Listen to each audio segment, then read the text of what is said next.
with the involvement of the Forestry Commission of Scotland and other agencies.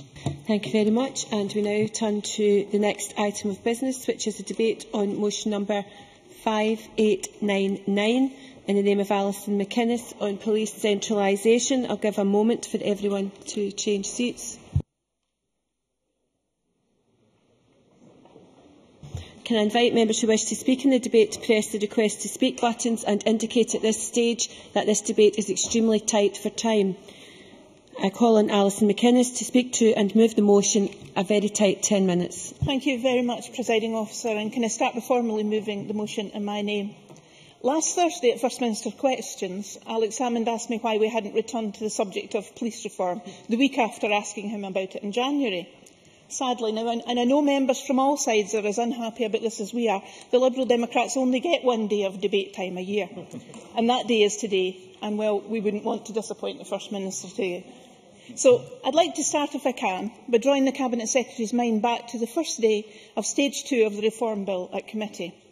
He might recall rejecting one of my amendments. Actually, he rejected all of my amendments, but this one in particular, saying that it would let ministers off the hook, as ministers could not be held to account. Well, given what's since unfolded, I think that we will be only too happy to hold him to account for the decisions that he has made.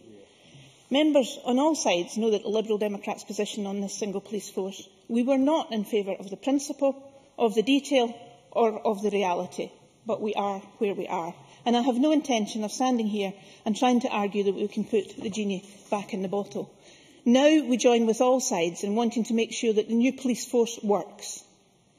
During the passage of the bill, members from all sides of this chamber raised genuine concerns. All parties tabled positive, constructive amendments.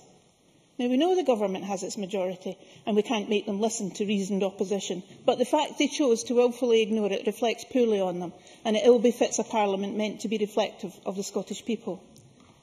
As we have all seen, since the appointment of the members of the Scottish Police Authority and the new Chief Constable at the tail end of last year, there has been an ongoing dispute played out through the media. A dispute that the government was curiously hesitant to step into. Back in November, the First Minister told Willie Rennie that there were creative tensions between Vic Emery and Stephen House. In December, Kenny McCaskill told the Chamber that discussions between Mr House and Mr Emery had been fruitful and progressive. Imagine our surprise, then, to find out that the Government had brought in the Lord Advocate to back up their view on how the legislation should be read. Our surprise that in January, one of the Cabinet Secretary's senior civil servants was writing to Vic Emery, telling him that the Government was, and I quote, of the view that the proposed arrangement is unbalanced, confusing and would place the Police Service of Scotland in a unique and invidious position. And that Vic Emery was responding by saying that, and I quote, the Board's reservoir of patience with the protracted nature of resolving this kind of issue is already running low, end of quote. My colleagues on the Justice Committee will know that feeling. Our dealings so far with the Police Authority have been frustrating. I think that's the word we could all agree on. It is, I admit, an interesting dilemma for the Government. By stepping in, they have to admit that there are shortcomings with the Act, but at least they can make the changes needed to ensure that there is a clear, defined role for the SPA. Alternatively, they keep on defending their law, but then they must watch as the Police Authority's self-determined remit threatens the effectiveness of their single police force before it even starts policing. Now, perhaps we should be relieved that the Government has stepped in to at least try to get the SPA back on track, even if it looks like being too little, too late. And at the heart of the problem is the democratic vacuum that has been created within our police service. In 3 weeks' time, the Government will turn their backs on a system where police chiefs are appointed by locally elected members, where police actions are scrutinised by locally elected members, and where police budgets are managed by locally elected members. Instead, all those things will be done by the Scottish Police Authority, an unelected board appointed on the say-so of Scottish ministers. Now, even if you think that's acceptable, and you know I for one do not, then surely we can all agree that the authority's responsibilities should be so fully defined in law that there can be no confusion over how the relationship with the police actually works. The Government has handed these 13 people on that authority a £1 billion budget and oversight of Scotland's entire police service. But we must ask who watches the watchman. And as it is, Parliament has been circumvented. We had no role in appointing the SPA, we are confined in how we can scrutinise them and the new police force, and we were ignored in strengthening the law. So much for democracy within this new police service. All the power is in the hands of the Cabinet Secretary, and it is up to him to find a long-term solution. Staffing, human resources and budgeting are the three aspects we've highlighted in our motion, but we could have listed more. In each and every one, the problem is the same. The SPA have interpreted the Act in such a way as will give them direct hands-on control over fundamental aspects of our police service. What started as a disagreement over human resources has snowballed out of control. It was clear to all, to nearly everyone, apart from the SPA, that the planned approach on that was simply not fit for purpose. It was an approach not in keeping with the intention of the Act, even if, thanks to the Government's legislative complacency, it was within the legal interpretation. Still, had the Government stepped in early to clarify matters, that might have been the end of the disagreements. Instead, they stood idly by, and Parliament, bereft of input, was forced to do likewise. We now know the Government didn't agree with the SPA's interpretation.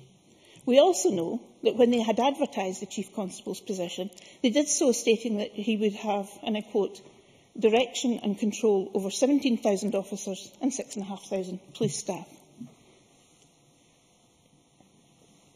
So when the authority was allowed to get its own way, mostly on human resources, it decided to flex its muscles elsewhere and to test where else it can expand its remit. Even where agreement has been reached, it seems to be clear that Mr Emery has not really changed his views. He has compromised so that things can progress. And I don't doubt that the SPA will return to the matters again. All of that, which has gone before, has led us to a situation where an experienced authority member feels that it could rightly be their role to question decisions made by the police on how they are carrying out active criminal investigations. Whatever the Government's vision of the future of Scotland's policing was, surely it was not that. And we must be very concerned about what other aspects of policing the SPA might try to take an active role in the future. In the Justice Committee, members from all parties are in agreement that it is imperative for Parliament to take a more proactive role in scrutinising the new police service and the SPA. And Parliament later this afternoon, in fact, will be asked to approve the establishment of a subcommittee on policing. And as I understand it, that's the first time we've ever set up a subcommittee in this Parliament, and demonstrates the importance that the Justice Committee is placing on this matter. The 6 members of that subcommittee will be tasked with providing the same democratic oversight, if we possibly can, as was previously carried out by dozens of police board members from around Scotland. And it will also be tasked with monitoring the SPA. But it is in the Government's hands alone to curb the SPA when it overreaches itself. Now, we should be under no illusions that the changes that were voted through in the Police and Fire Reform Act represent the biggest shake-up to policing in Scotland for a generation. Mistakes will inevitably have been made. That's the case with almost any piece of legislation that runs to 130 pages, but all the more so when opposition concerns are so directly ignored. The Act's shortcomings are there for all to see. They've been played out in newspapers, on television, in committee meetings, and unfortunately behind quickly closed doors. The Scottish Police Authority has an important job to do. The Police Service of Scotland has many vital roles to play in keeping our communities safe. But right now, the Government has the most important responsibility. They are the ones who have to make sure that the police set-up that they are creating is fit for purpose, that Scotland's new police service is not constrained from being the police service that the people of Scotland deserve. I don't believe that the Government intended ambiguous legislation. I'd be happy to work constructively with them to make it better. So I do ask them to hold their hands up and say they'll look at the legislation again. I'm deeply disappointed that the Government's amendment indicates that they think everything's just hunky-dory. That is just burying their heads in the sand. They need to tighten up the legislation and get the show back on track. So I urge them to urgently review the scope of the Scottish Police Authority, to make sure that it is doing exactly what was intended, and to make sure that Scotland's new police force is able to get on with its important work. Thank you. I now call on Kenny McCaskill to speak to and move Amendment 5899.3. Cabinet Secretary, 7 minutes. Deputy Presiding Officer, I welcome the opportunity to respond to Alison McInnes in this Liberal Democrat motion this afternoon. I'm sure everyone in this chamber will recognise Scottish policing is performing excellently. Crime is at a 37-year low. The number of crimes involving handling, by all means, Margaret Mitchell. I wonder if the Cabinet Secretary would confirm that the number of offences actually rose last year by 3% or 14,000 cases. And the only reason he's able to claim a 37-year low is because the Scottish Government omitted offences, including some serious crimes and assaults, from the headline figure, despite in every previous year having combined offences and crimes. Cabinet Secretary. We operate on the same basis that has been handed down to us by our predecessors. These are statistics that are there, and a 37-year low is something that communities the length and breadth of Scotland are welcoming. The number of crimes involving handling an offensive weapon are now at their lowest in 18 years. Public confidence is high and rising, and the people of Scotland are feeling safer in their communities. This is supported by more than 1,000 extra officers we've delivered in communities since 2007. Reform in the new Police Service of Scotland will safeguard those hard-won gains and protect policing from Westminster cuts, by all means. Jenny Mara. Cabinet Secretary confirmed to me that all of those 1,000 extra police officers are, as he says, on the streets and not in police stations. Cabinet Secretary. I keep saying these are operational matters for the Chief Constable, but he has made it quite clear.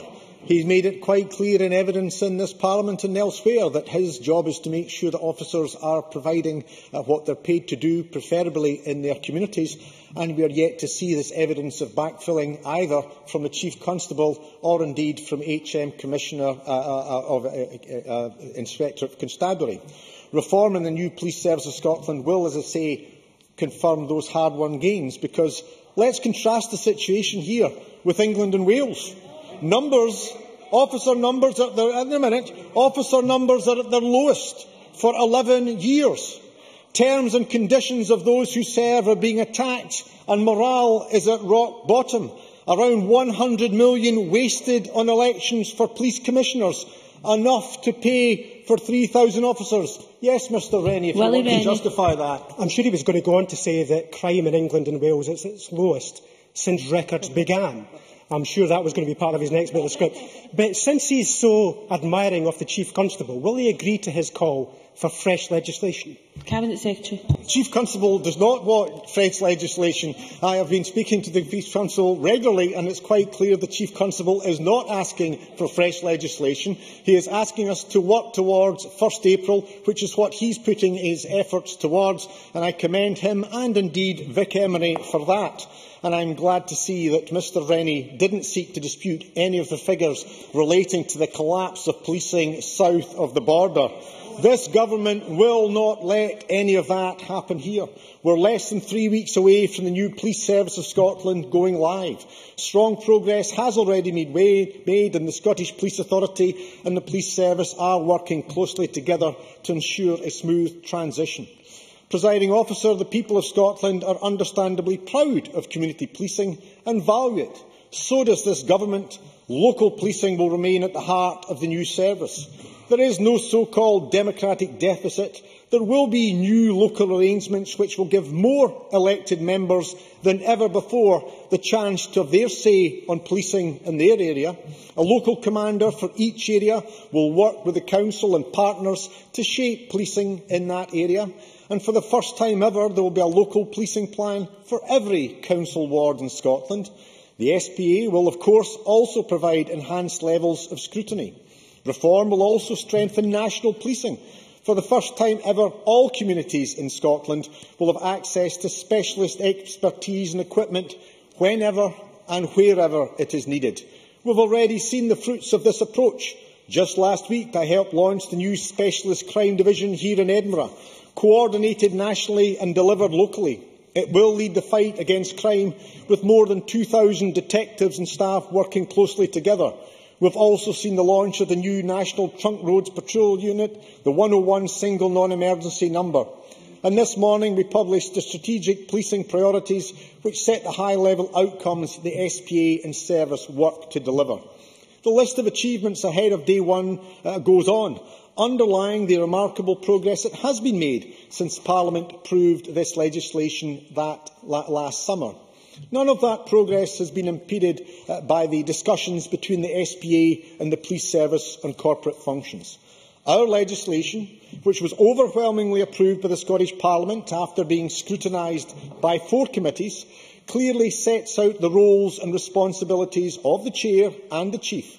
The Act is clear that the Chief Constable, while accountable to the SPA, has direction and control of the police service, including constables and police staff. High-level agreement on corporate functions was reached at the SPA board meeting on 18th January. There was further dialogue on the detail, and staff designations were agreed at the SPA board meeting last Friday. Last minute. And I'm sure that everyone across this chamber will join me in welcoming that agreement. The Government has been fully engaged on this issue from the outset. SPA Chair Vic Emery and Chief Constable Stephen House and the SPA and the Police Service of Scotland are continuing to work closely together as we approach day one. There will be no millennium moment at midnight on April 1st. The police will continue to provide the same excellent service across Scotland that they do today and have done day in, day out. Strong progress continues to be made. Deputy Presiding Officer, I reject this Liberal Democrat motion, and I also reject the Labour and Conservative amendments. We have an outstanding police service in Scotland. We do require to reform to ensure we can deal with the huge cuts coming from Westminster and to avoid the catastrophe that is playing out south of the border. I move the amendment in my name. Many thanks. And I now call on Lewis MacDonald to speak to and move Amendment 5899.1 in 5 minutes, please. Thank you very much. Another debate on policing, and yes, another Scottish Government contribution and amendment of quite breathtaking complacency. In December, Kenny McCaskill told us the tough war would be over by Christmas. And as we have heard, Alex Salmond described the relationship between Stephen House and Vic Emery as one of creative tension. Some creative tension. A Chief Constable who has to argue for the right to make his own decisions about police staff and police budgets, and a Cabinet Secretary who has to call in the Lord Advocate to tell the Chairman of the Board how to interpret the law. Well, Kenny McCaskill is responsible for that legislation. Today he might want to hide from that responsibility as if all MSPs were shared in his failures as the Minister in charge of the legislation. But if a Minister brings in a law which either is seriously flawed or is subject to serious misinterpretation by those charged with its implementation, then it is surely that Minister's job to take ownership of that problem and to sort it out. And if the problem has arisen following appointments made by the same Minister, that responsibility is all the greater. And although, or in just the same way as Kenny McCaskill has rejected every proposition from other parties today, it was he who rejected amendment after amendment to the Police and Fire Reform Bill, which sought to improve the transparency, accountability and effective governance of the new police service. And it was he who made the ministerial appointments in question too. And he has refused again and again, he did it again a moment ago, to acknowledge the high price which will be paid for his approach to reform by police staff and the impact that that will have on the service as a whole. He claims today that his policies will safeguard policing from UK government cuts. That's, as we have heard, because he is desperate to talk about anyone else's cuts other than his own. But it is the Scottish Government cuts to policing for which he is accountable. Those cuts go far beyond savings made from reducing duplication. 60 million in the coming financial year, another 60 million in the next financial year, a further 60 million in the year after that. No wonder the Chief Constable has said time and again on the record he cannot deliver those cuts year on year without reducing the number of police officers in year 3. Cabinet Secretary. Yvette Cooper seems to criticise the number by which the police officers are being reduced south of the border and suggests that Labour would only cut the numbers in England and Wales by 10,000.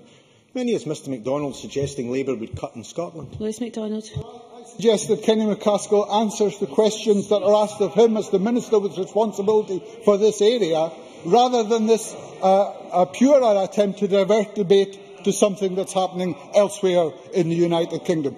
He claims that he has seen no evidence of backfilling of staff jobs. Well, it's a shame he wasn't able to attend the meeting here last week to launch Unison's updated report on civilianisation in the Scottish Police Service. If he had, he would not stand up today and claim to have protected policing in Scotland against cuts. 20 MSPs from all parties did attend that event, and they heard directly from police staff about the threats that they currently face and the backfilling of staff posts by police officers, which is already underway. There were staff there from every part of Scotland, from all 8 existing forces, and they all had similar tales to tell. Police staff are in limbo, said a custody officer from Central Scotland Police, because they don't know who their employer will be in a few weeks' time, they don't know where they'll be working, and they don't know if they'll even have a job.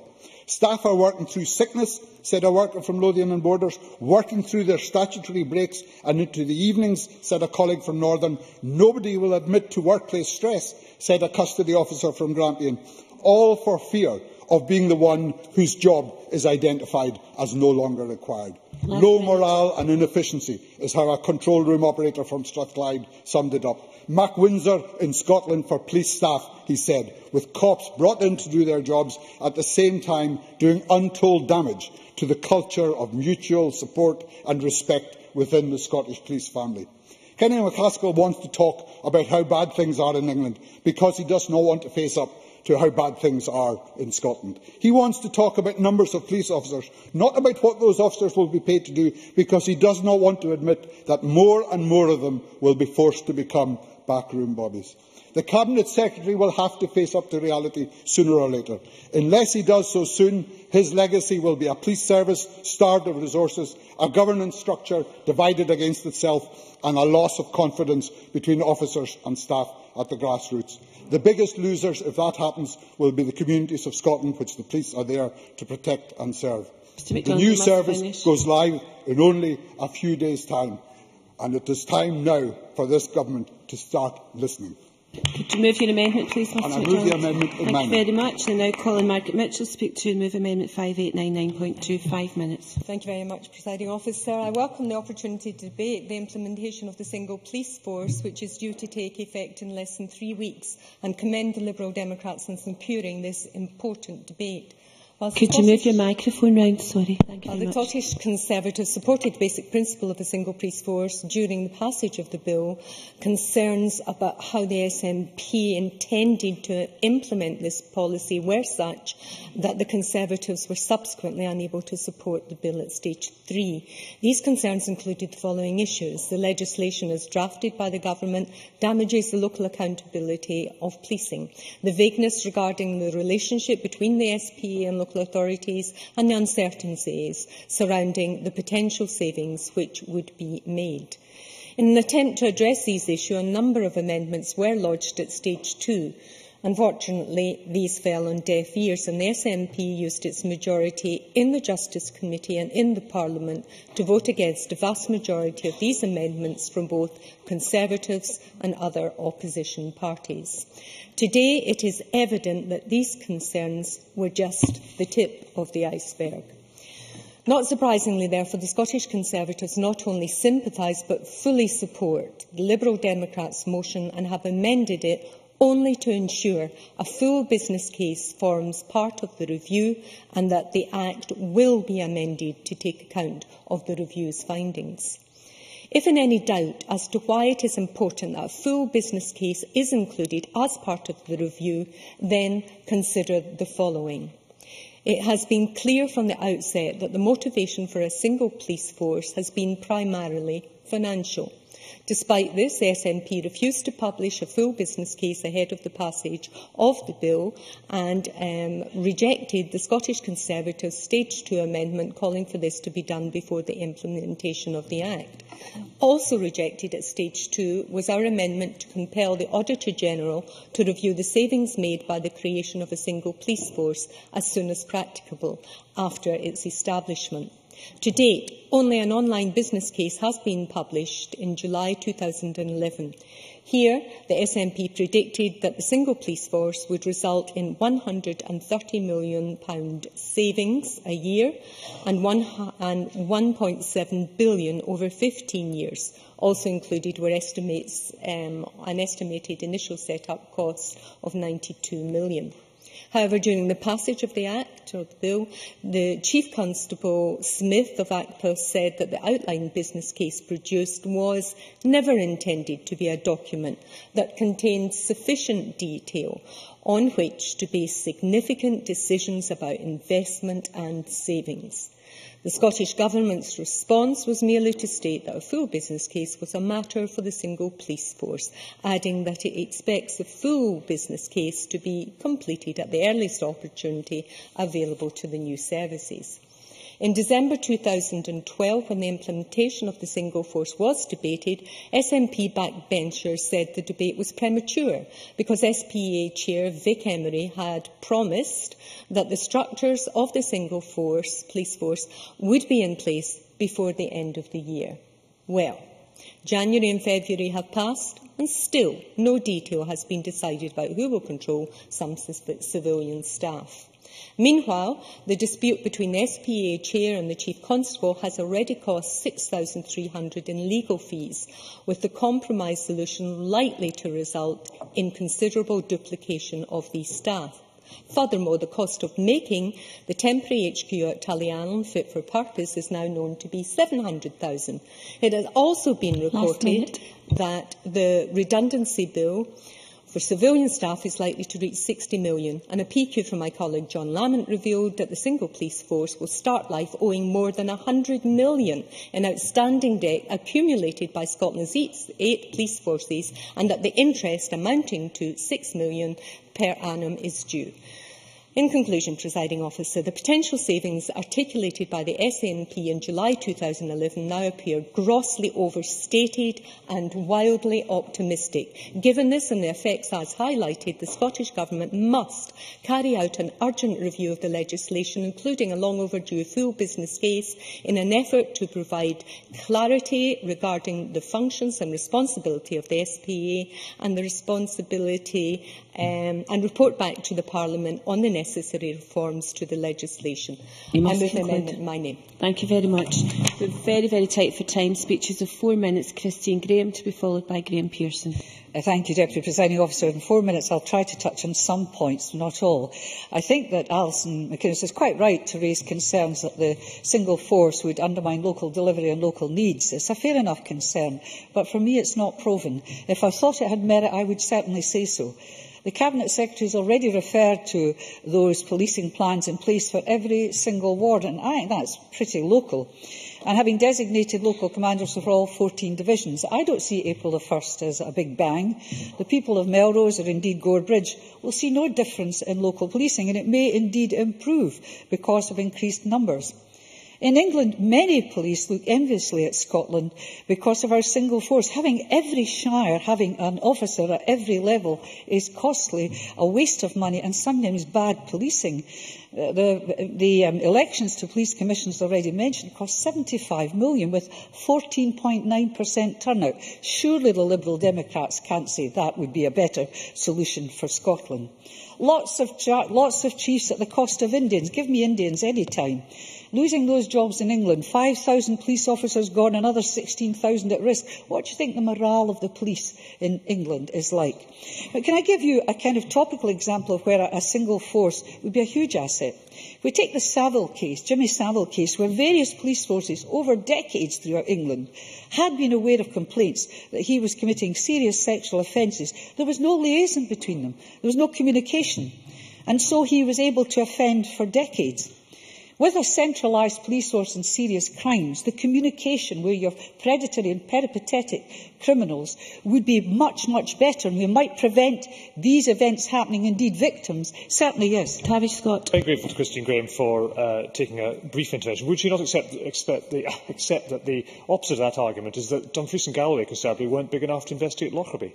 Christine Graham. Indeed, and that's why I'm saying that if we had a centralised police force, we had something as big as that, a big incident like that, would be taken over by the serious crime squad dealing with it. That's where we really need it, and where the local issues, such as local vandalism and burglaries and so on, yes, a local area, and we have specific crimes that take place in specific local areas, such as in rural areas where you have theft of sheep and cattle and so on, yes. But when you've got big issues like that, or predatory, peripatetic criminals, that's where a single force would be an advantage. I want to move on very quickly to the staffing issue, because I think a huge huge issue here has been the handling of it, the people management. I think the worst thing that can happen to people, civilians or uniformed police, is not to know what's going on. And I know I've raised this with the Cabinet Secretary, both privately and in public, that I think letters and communications should have been made to people, particularly civilian staff, about what was going on. People just need to know. They're not going to be told at the last minute that they know what's happening. And I hope there's something in hand there. My last point is about the invitation which you're all coming to. You can have a wonderful time, because I'm chairing this presentation. It's a letter signed by Vic Emery and Stephen House. There's no blood on it, no tears, so they've signed it happily. I'm chairing this meeting where they are putting a presentation of how they will work together and where you can question them. So I have to say to Alison, I'm sorry, but your debate would have been better after that, because all those questions you have at local policing, who's appointing whom, I'm expecting all the Liberal Democrats to attend, and I look forward to having their answers. I beg your pardon, I'm speaking through the chair again. And can I finally say that the subcommittee, which will have the motion going before Parliament, will in fact meet next Tuesday. It will not supplant the Justice Committee, and I can see some of the members of some of the members of that subcommittee looking at me now, and I'm sure they'll give the SPA a hard time. Thank you very much. Graham Pearson, to be followed by Sandra White. Presiding Officer, for 38 years, officers and staff from 8 police forces and more recently the SCDEA and staff from SPSA have served the public across Scotland for the most part in an exemplary and professional manner. I take this opportunity to acknowledge that many have given of their time and sometimes their very lives selflessly, providing security and safety for others. Recent evidence, however, demonstrates that some senior people have failed to learn the lessons from the experience of the SPSA. And I'm bound to say that if matters were so clear and functioned so well understood, I find it difficult to understand why the Lord Advocate, Chief Constable, Chair of the Board and the Minister and civil servants required to meet in order to broker some kind of outcome. Now is the moment for the government to make it clear in unequivocal, unambiguous terms and a commitment to see the Chief Constable command and direct, whilst the police authority provides effective governance and accountability by means of a scheme of authority or delegation. And I would like to see that scheme of authority. I therefore look forward to the policing event mentioned earlier in Parliament tomorrow in this regard. In that context, the SNP amendment is disappointing in its tone of self-congratulations, the complacency in its understanding of the pressing needs facing these organisations, and the laziness in its analysis of a full understanding of current trends affecting crime recording, given that America, Canada, many parts of Europe, and even the Cabinet Secretary's favourite, south of the border, are all facing significant falls in recorded crime. This observation does not detract in any way from the hard work done by officers and staff. It merely reinforces that the loss of 1,000 police staff posts has been the cost of those additional 1,000 police officers. Some of those lost staff are the very people who ensure that criminals are caught in a modern Scotland, working as civilians in forensic, financial investigation, managing, analysing and linking crime trend statistics on behalf of police officers to enable repeat offenders at all levels to be arrested. I have much to say, but little time, unfortunately. I will close by making some final comments. The SPA must ensure it fulfils its responsibility to forensic science by creating a cutting-edge service in a world where LGC and forensic science services are struggling.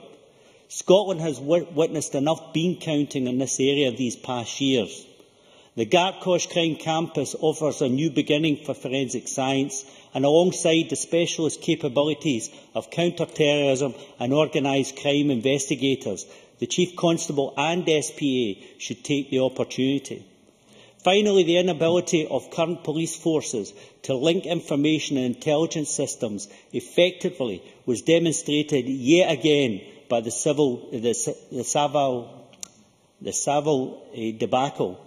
10 years ago, lessons from Soham murders pointed the way forward in this regard.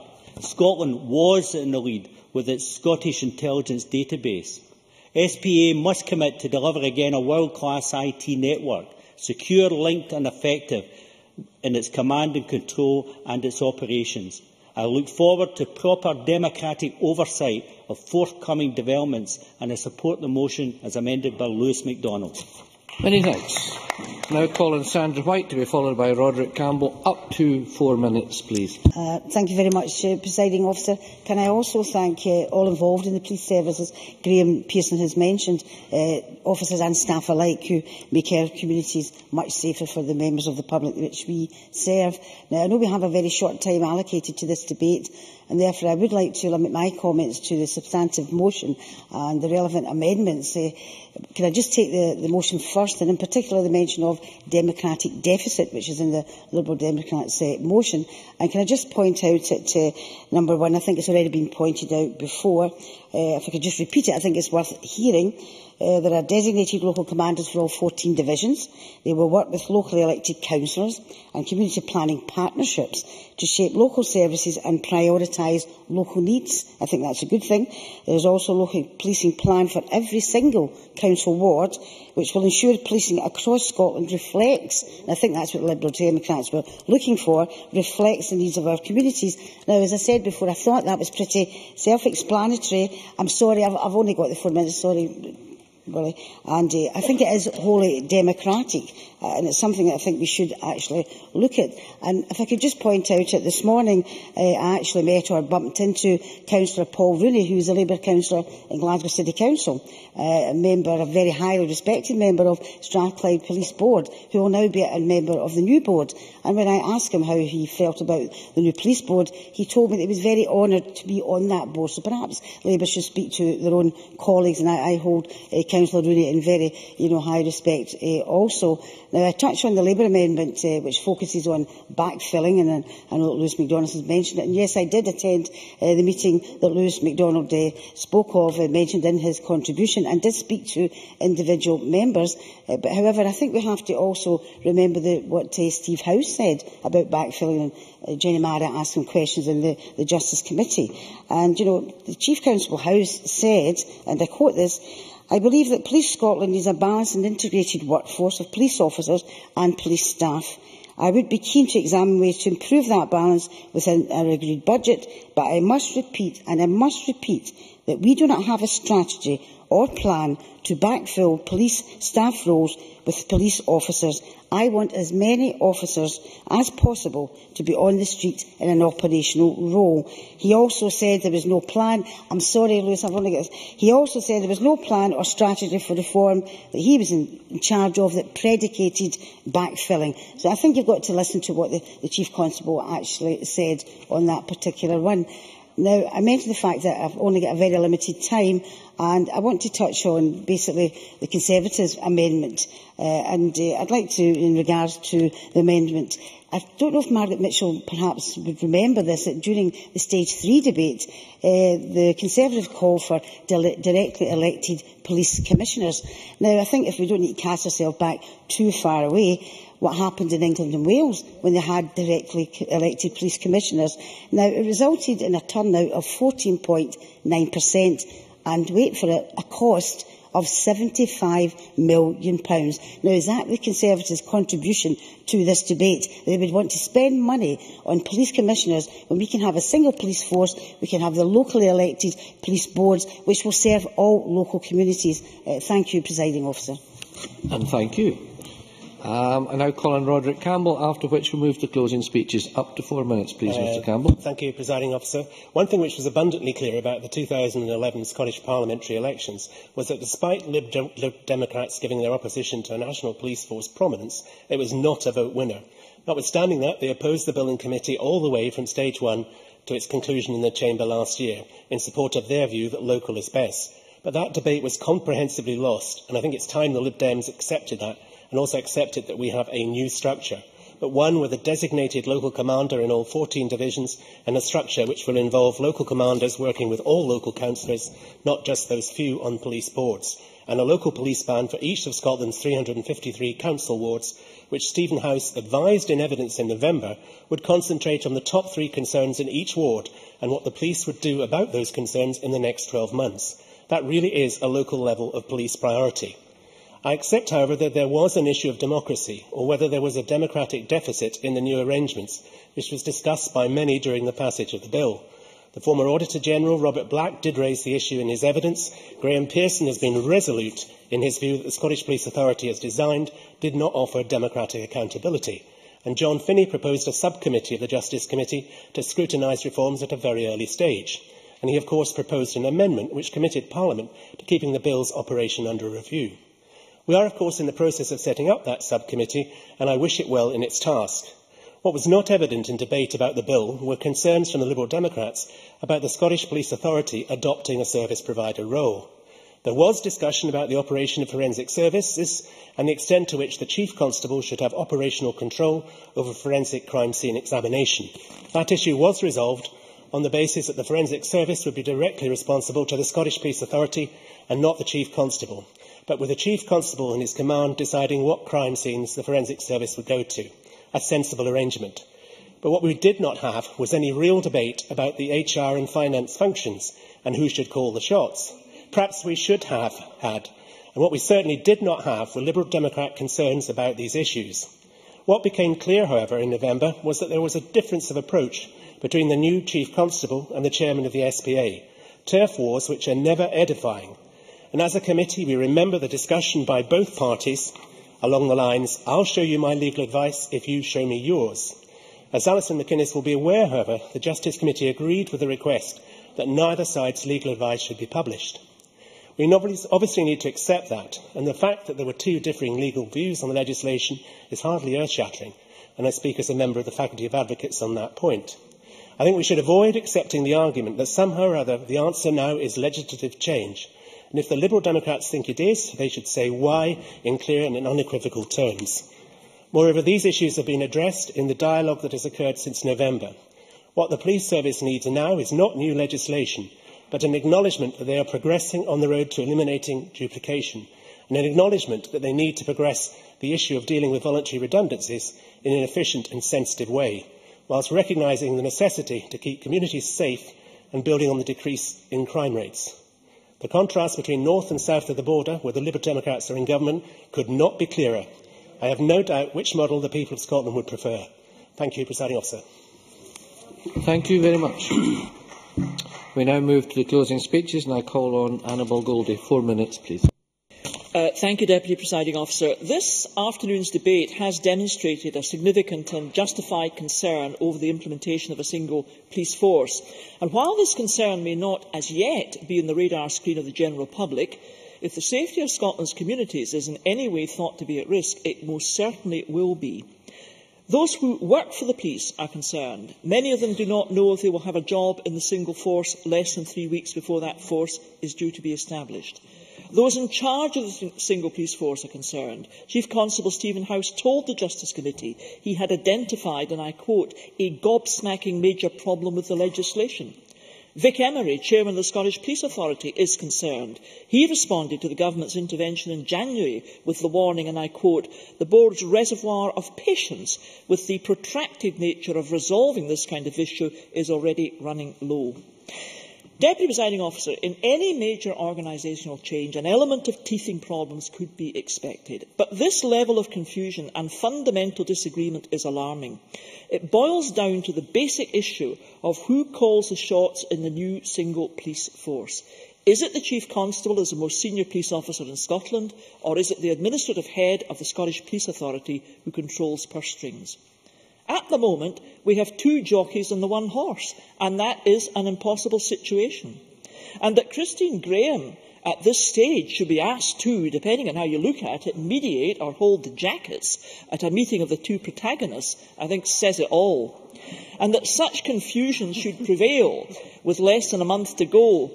I'm very tight for time, Ms Graham, I'm sorry. I'm merely reiterating what you yourself confirmed to the Chamber. And that such confusion should prevail with less than a month to go, I think, is an indictment of the Scottish Government's handling of this matter. So my party strongly supports the Lib Dem call for a review of the legislation. We have to clarify two things: who is in charge of what, and most importantly, who is in overall control. And it is certainly appropriate that that review should include clarity of the business case, as called for by my colleague Margaret Mitchell. There's one person who in blissful solitude is not concerned: the First Minister. Last week he said he wasn't being kept awake with the leader of the Scottish Liberal Democrats. Well, despite the obvious flaws in the new police force structure and the ensuing widespread concerns, it appears he isn't being kept awake by that either. He has dismissed the dispute over police staff as creative tension. Creative tension. Now, there's a classic first ministerial euphemism for you. Deputy Presiding Officer, this isn't a production of Macbeth. This is how we run Scotland's police force. The Scottish Conservatives, although supportive of the principle of a single police force, always maintained that it could only be created hand in hand with direct democratic safeguards, which the SNP rejected. And while we could not have predicted this particular spat between two prominent individuals, we did not vote for this Act because we did not think it had been properly thought out, and because the SNP, as Alison McInnes said, used its majority to vote against nearly all opposition amendments which would have improved the legislation. And significantly, this mess at the 11th hour is because the SNP has dictated the timetable for the changeover, although they were warned time and time again of the challenges in railroading this through. So where are we now? Around 6,000 police staff still don't know about their future. The agreement between the SPA and Police Scotland will result in a duplication of services, which is a waste of money. There is anecdotal evidence that frontline officers are being recalled to replace civilian staff, and amidst all this confusion, we do not know who calls the shots in the new single police force, a chief constable or an administrative head. The Scottish Government needs to sort this out, Deputy Presiding Officer, which is why I support the motion in the name of Alison McInnes and also the amendment in the name of Margaret Mitchell. Thank you very much. I now call on Jenny Mara, and before I do, I'd remind all members who have taken part or are taking part in this debate that they should be in the chamber.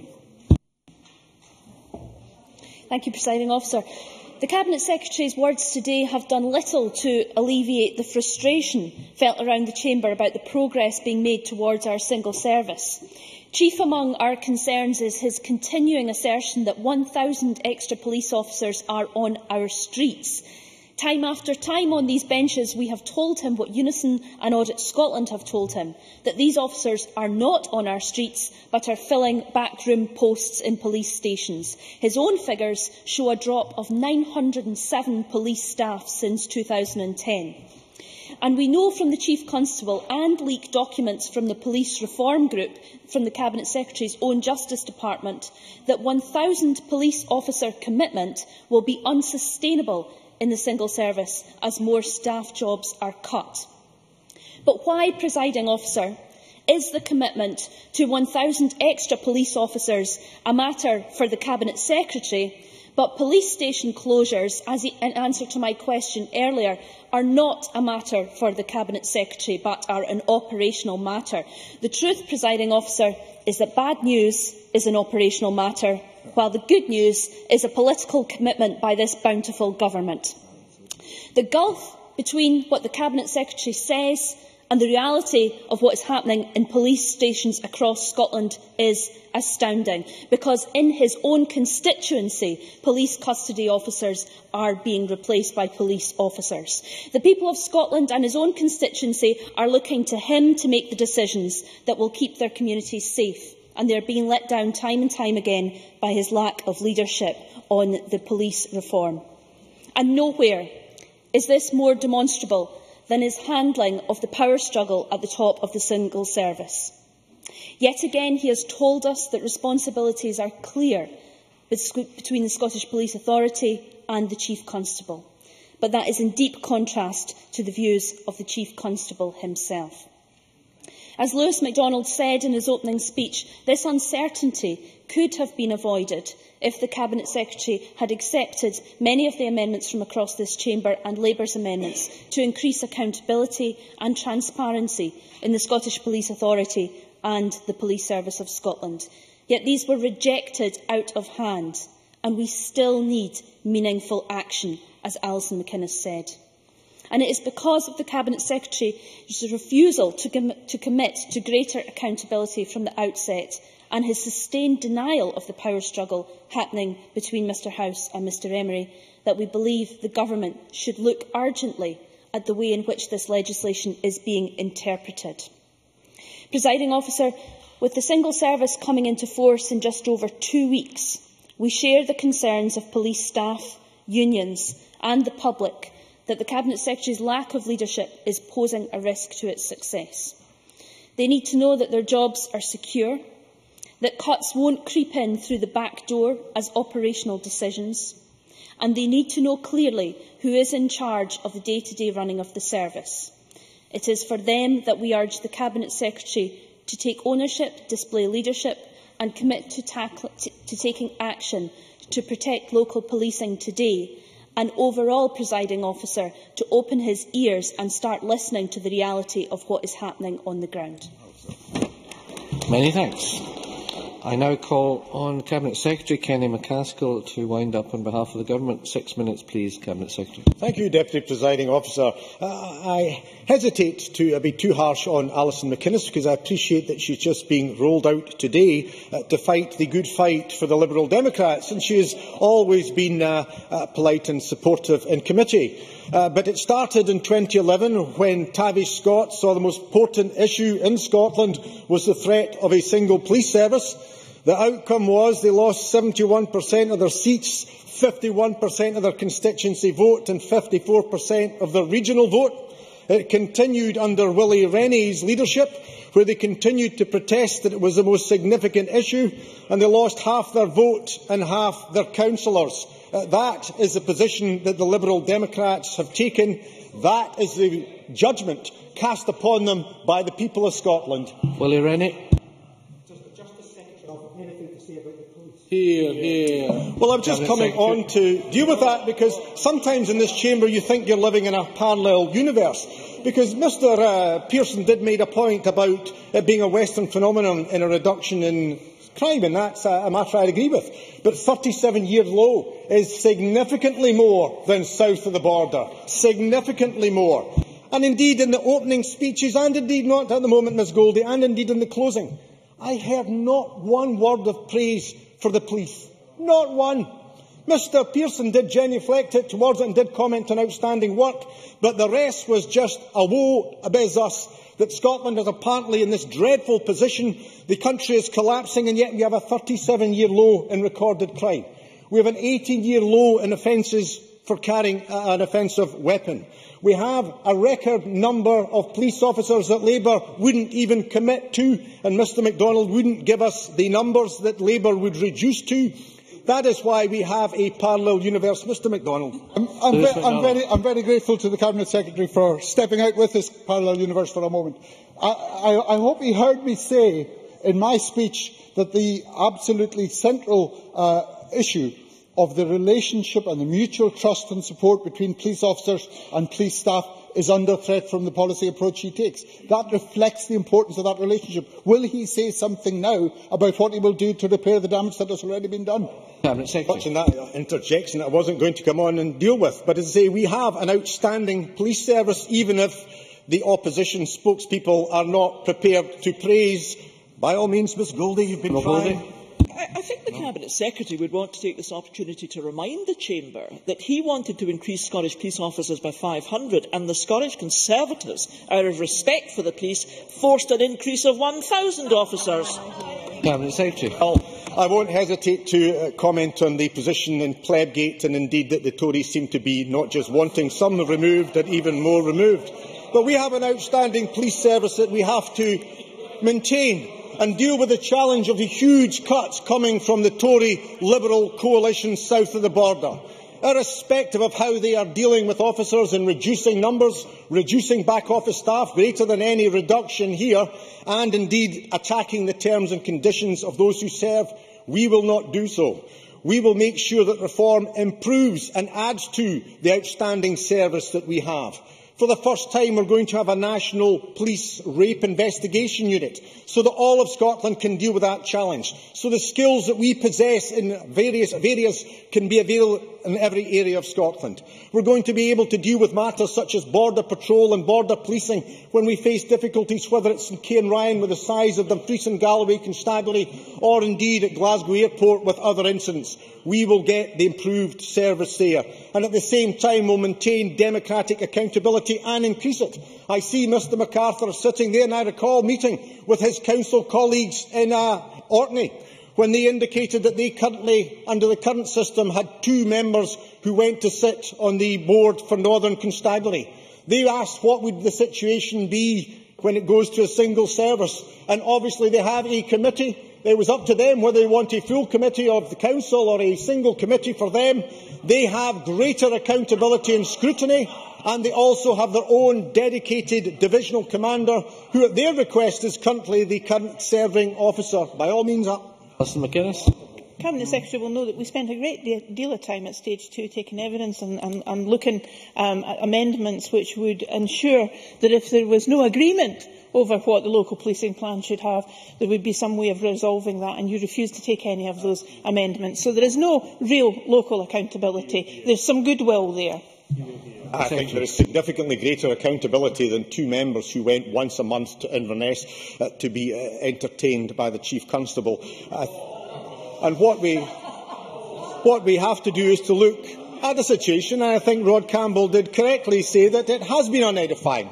And I think both Vic Emery and Stephen House would acknowledge that it has been unedifying, some of the matters that have appeared in the papers. But let's be quite clear. They are both working hard with those who serve under them to ensure that matters go live on the 1st of April, to make sure that the outstanding service we have is maintained. They are both individuals of the highest integrity. One is an outstanding police officer and the other has an outstanding record of service within business, and both will make, I don't have time, both will make the police service a better position. I look forward to them appearing tomorrow before the Justice Convener, and I think that shows that whatever tittle-tattle may be put forward by members of the opposition, they are working publicly to be able to deliver the outstanding service, and this government, even if no other party in this chamber, stands up and supports the police service in Scotland. Many thanks. And I now call on Willie Rennie to wind up the debate. Up to 8 minutes, please, Mr Rennie. I think the Justice Secretary should just take a moment to reflect on his comments towards the end of his speech about senior councillors holding the police to account, which he has accused of being on a junket with the Chief Constable. I think that kind of behaviour is unacceptable. No, I won't take an intervention. You can sit down. I think he should also reflect on the misrepresentation of the Chief Constable. When the Chief Constable said on the 20th of December in a letter to the committee, I am increasingly of the view that the only satisfactory resolution will be to change legislation in order to address the matter fully. That is his words. If he disagrees with them, he needs to clarify them now. Cabinet Secretary. I know that Mr Rennie probably hasn't met Mr Howes recently, but I have, and I think what would be best to do would be to turn up at the meeting tomorrow where Mr Howes and Mr Emery will be there, and to listen to what he says, because he is quite clear that he doesn't see any need for a requirement at the present moment for any legislative change, and what he is doing is working towards making our police service outstanding. Rennie. Was that after a meeting with the Lord Advocate and all his colleagues to make sure the Chief Constable was brought into line? Because I noticed Kenny McCaskill, the Justice Secretary, did not dispute the fact that this quote is absolutely accurate. Kenny McCaskill adopts, I think, the squirrel approach to politics. Let's talk about anything at all, anything, anywhere else other than our responsibilities here. He did not include in his remarks at all any reference to the fact that in England there is the lowest crime since records began. We hear repeatedly about what it is in Scotland, and it's good progress. But in Scotland, we are not alone. And there is also, he needs to recognise, that there is big divisions in his own ranks. We have divisions between civilian staff and police staff over their jobs. We have divisions at Tullyallen Police College, which were at the centre, those problems were at the centre of those issues there, and also with Unison. I think Margaret Mitchell is correct in calling for a full business case, because we haven't had a business case so far. And Christine Graham, when she talks about the Savile case, she's arguing for there to be no boundaries between any organisations at all. Is she arguing for a UK-wide police force? Is that what she's saying? That is the only way, no, not just now, that is the only way that we will ever be able to resolve any problems. We will have boundaries between organisations. What we really need to tackle is communications and technology between those organisations, because there needs to be smooth communication if we are going to deal with those issues. Yes. What has been said by senior police officers in England was the whole problem was lack of communication between the various divisions where the incidents were taking place, where the complaints were being put. And that my interpretation of that is that in Scotland, with a central police force, a single police force in Scotland, when very serious crimes like that, then the information referred to and the data referred to by Graham Pearson collected would ensure that people like Jimmy Savile are brought to book before they can commit further crimes. I think the problem in England was too many police dealing with and not communicating with each other. This will help communication. We need to have smooth communications between all public bodies, between social work, between education, between the police. If you follow the logic of that argument, you will have one big public service organisation. There needs to be smooth communications between them all. Otherwise, you're just going to end up with biggest is always the best. Graham Pearson is absolutely right when he says about the Lord Advocate in terms of patients running low, and only if the issue was so smooth and cordial, why was the Lord Advocate required to resolve that issue? Sandra White's point about local councillors having direct access and influence over the police is a very interesting point, because I wonder if those local councillors were to disagree fundamentally with something that the Chief Constable had planned for the area or a wider area, and he disagreed, what power do they have?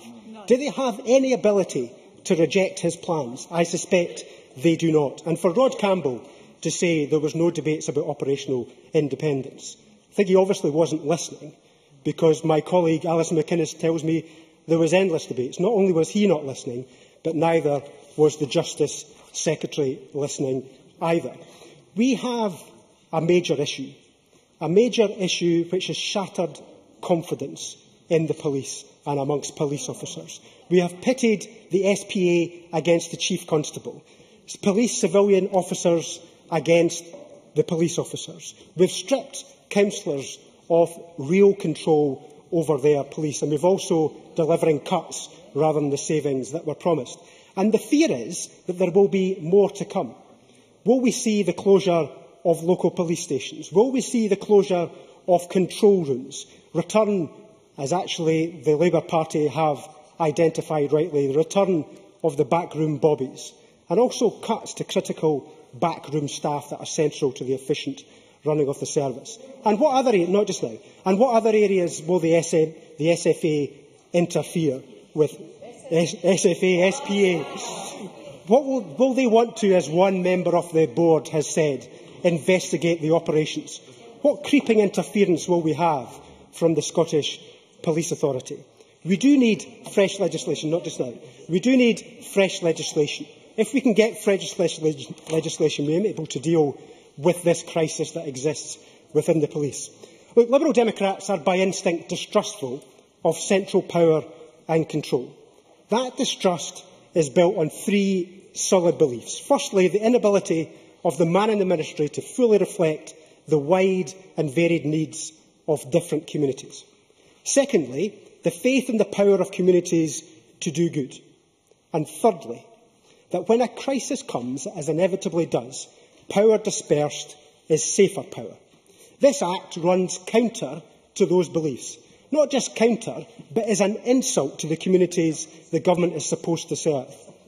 These principles are why we were resolute in our opposition to the centralisation of the police, when others around us were attracted by the bright lights of shiny new uniforms. I have always believed that this Parliament would regret passing the police centralisation bill. I thought it may be for future generations to regret the actions of its founders. I did not believe that it would be regretted by this generation and so quickly. The founders of this Act, Kenny McCaskill and Rosanna Cunningham, will be remembered. You might say, never in the field of Scottish justice were so few resented by so much, by so many. It isn't so much fixing something that wasn't broken as breaking something that was already fixed.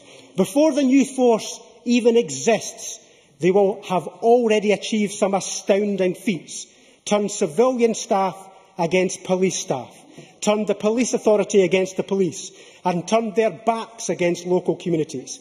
I didn't believe it would be possible, but they've turned the crime-fighting force into an infighting force. It's been a farce, but it's been a farce not because the Scottish Government has lost control, but because it grabbed control. But now we must put it right. What was right before they broke it? We need fresh legislation for the sake of security, for the sake of the justice, for the sake of their red faces. The Government must act, and must act now. Many thanks. And that concludes the Scottish Liberal Democrat debate on police centralisation. And it's now time to move on to the next item of business, which is a debate on motion number 5898 in the name of Tavish Scott on CAP reform. I'd invite members who wish to speak in the debate to press the request to speak buttons now or as soon as possible. And I now call on Tavish Scott to speak to and move the motion. Mr Scott, 10 minutes, please. I'm very grateful, Deputy Presiding Officer. I'd like to start by the press release that I've just had from the National Farmers Union of Scotland, which welcomes today's debate, because what the Liberal Democrats have shown in moving this motion is that already the Government have had to respond to us. The NFU of Scotland have just announced that the LFAS payments are going to be made, arriving in bank accounts just on Friday. And I'm sorry to get this in 10 minutes before Richard Lockhead was going to say it, but it does indeed show our importance that Richard Lockhead has had to rush out this announcement, so that Liberal farmers across Scotland now know that when they get a debate from the Liberal Democrats in Parliament, the Minister gives more money to Scottish agriculture. So can I commend the Minister for that very welcome approach indeed. Two constituents, Deputy Presiding Officer, came to see me in recent weeks about cap reform. One has built up his livestock numbers, he breeds quality ewes for trade, he contracts fences and shears, and he manages the shipping of livestock across the quay in Lerwick every autumn. Yet for all that hard work, he now faces the uncertainty of what single farm payment he will have in 2015. The second is the son of a very good friend, a young farmer, enormous potential in the industry, and has a route into a farm through succession, but has no entitlement. He needs certainty for his bank. There are notable opportunities for Scottish agriculture. Crofters, farmers and growers produce quality. We support very strongly a pro-Scotland food policy, and all power to Minister's elbow on promoting Scottish produce, and to Jim McLaren, the chairman of QMS in that area. Why, in passing, the SNP voted against our local food procurement amendment last night is quite beyond me. But on the day-to-day ability to farm, on producing lambs, calves and strawberries, there are bigger questions. I worked on a Midwest American cattle farm after I left school. Then those farmers wanted the US Congress to pass the Freedom to Farm Act. And as I speak to my adopted Canson family today, little has changed except there are fewer and fewer people working bigger and bigger agribusinesses. Is that the future we want for Scottish agriculture? I relish Shetland having hundreds of active crofters, but as with the rest of Scotland, numbers are falling, the paperwork and the fear of breaking government regulations are driving many away. So cap reform surely has to be about something so much better. If public policy supports the provision of food for local markets with traceability, quality and provenance built in, there is a cost. If, however, politicians mirror short-term public opinion and the cheapest food, then who knows what the future holds for Scottish agriculture. CAP reform must be tailored to Scottish needs, but we can't pretend that we are divorced from either the English or the wider European marketplace. The Scottish Government's own food policy proves that to be the case. The most recent worrying development has been the closure of a major light lamb processing factory in Wales. That facility brought hundreds of Scottish Hill lambs, and next year's, or rather this year's, lamb crop has fewer markets as a result. What we press for today in this motion, on behalf of every active farmer, crofter and grower, is for the Scottish Government to state its position on common agricultural policy reform. Every farmer and crofter I've met of late, and the Cabinet Secretary meets a heck of a lot more than I do, have asked me one simple question: what will my single farm payment be in 2015? That's the question that the Government needs to answer. What will the Scottish framework of payments be? And it's why the modelling work that the Welsh Government is doing is right. They published proposals on the 6th of February, and they bear some examination, because in those proposals they go into considerable detail as to the different share of support under the current and under the coming arrangements they expect farmers across Wales to gain. On page 12 of their report, they, for example, illustrate their modelling in terms of how a single flat rate across the country would affect farm incomes, with 48% gaining and 35% losing at least 10% of their current payments. So, in fairness to our colleagues in Wales, they are in no way ducking the very serious repercussions of agricultural reform. They go on in this paper to describe the 85% of farms with a historical payment of less than €1,000 who would experience a gain of 10% or more from that change to a flat rate payment. They look at differential rates. And they also provide a regional assessment, a position I would commend to the Cabinet Secretary here in Scotland, because they say in their paper that in terms of regional changes, the largest gains will be in the southern region compared to its aggregate historical entitlement value. In no way, in fairness to Wales, can they be seen to be ducking the real repercussions of CAP reform as they affect that country. And they also, interestingly, and again I commend this point to the Cabinet Secretary, they also, in terms of their future modelling work, look to extend that modelling to consider the effect not just on the direct payments received by farm businesses, but on their entire farm incomes. And that seems to me to be a very reasonable and appropriate approach to a very difficult issue indeed. And as they publish this paper on the 6th of February, I can only suggest that Wales has led and Scotland should now follow, because the Welsh Government have tackled some of the issues that farmers in Scotland are crying out for, and that is an illustration of what payments are going to look like. So when will the Cabinet Secretary start getting around Scotland with a region-by-region breakdown on single farm payment, telling our farmers and crofters what his plans are? That's what his Welsh opposite number is doing, not one April conference, but meeting farmers every night right across the country talking about the plans. Scotland's Agriculture Minister has enormous discretionary powers to shape a Scottish CAP. Scotland has a different approach from England, Wales and Northern Ireland, and that's as it should be. There are, in effect, 4 caps across the UK. We have less favoured areas. England does not. We have coupled payments. That is what the beef and calf scheme is. England and Wales do not have that approach, and that's as it should be. Our ministers should tell farmers and crofters what their plans are within the huge discretion that they have from the European Union. Now, Mr Lockhead, the Cabinet Secretary's amendment also cites the PAC report. Now, that, of course, was produced back in 2010. But what I must say, I looked again this morning, and I can't find any observation or any release or any government statement on whether the Cabinet Secretary agrees or doesn't agree with the PAC report's recommendations. And some of them were pretty challenging for any future support system for Scottish agriculture. His inquiry's recommendations included the future direct payment should be distributed in Scotland on the basis of distinguishing LFA and non-LFA land. He also, the PAC report also concluded that the change from the current historic base for single farm payment to the inquiry's approach outlined here should take place as soon as possible after the European negotiations are complete. Now, again, I don't know whether the Cabinet Secretary favours that approach, a transition of only 1 year, as opposed to a much longer transition, which many across Scottish agriculture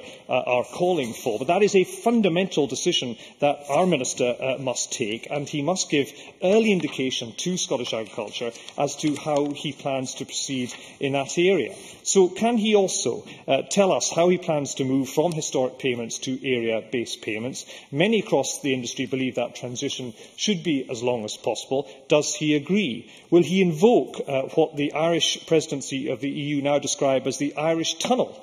That means partial convergence so that half of farmers will see less change. That would ease payment changes, allow better planning and is seen to be more stable. Does the Cabinet Secretary consider that to be the right option for Scotland? Has the Scottish Government asked the European Union to allow a great majority of annual payments to be made in advance in December? That is a serious point that the National Farmers Union of Scotland have made time and time again, because it would help cash flow, mean less in-year changes and would be administratively easier, a point I'm sure the Minister would reflect on. What is his view on that? What assessment is being carried out into the needs of a safety net for extensive producers so they don't get caught up by a well-meaning but hopelessly prescriptive activity test, a point that was alluded to in last night's crofting debate in this Parliament? And does he support the simplification of regulations, notably for small producers and crofters? I know that the Cabinet Secretary is rightly sympathetic to new entrants, people kept out of the subsidy regime since 2005.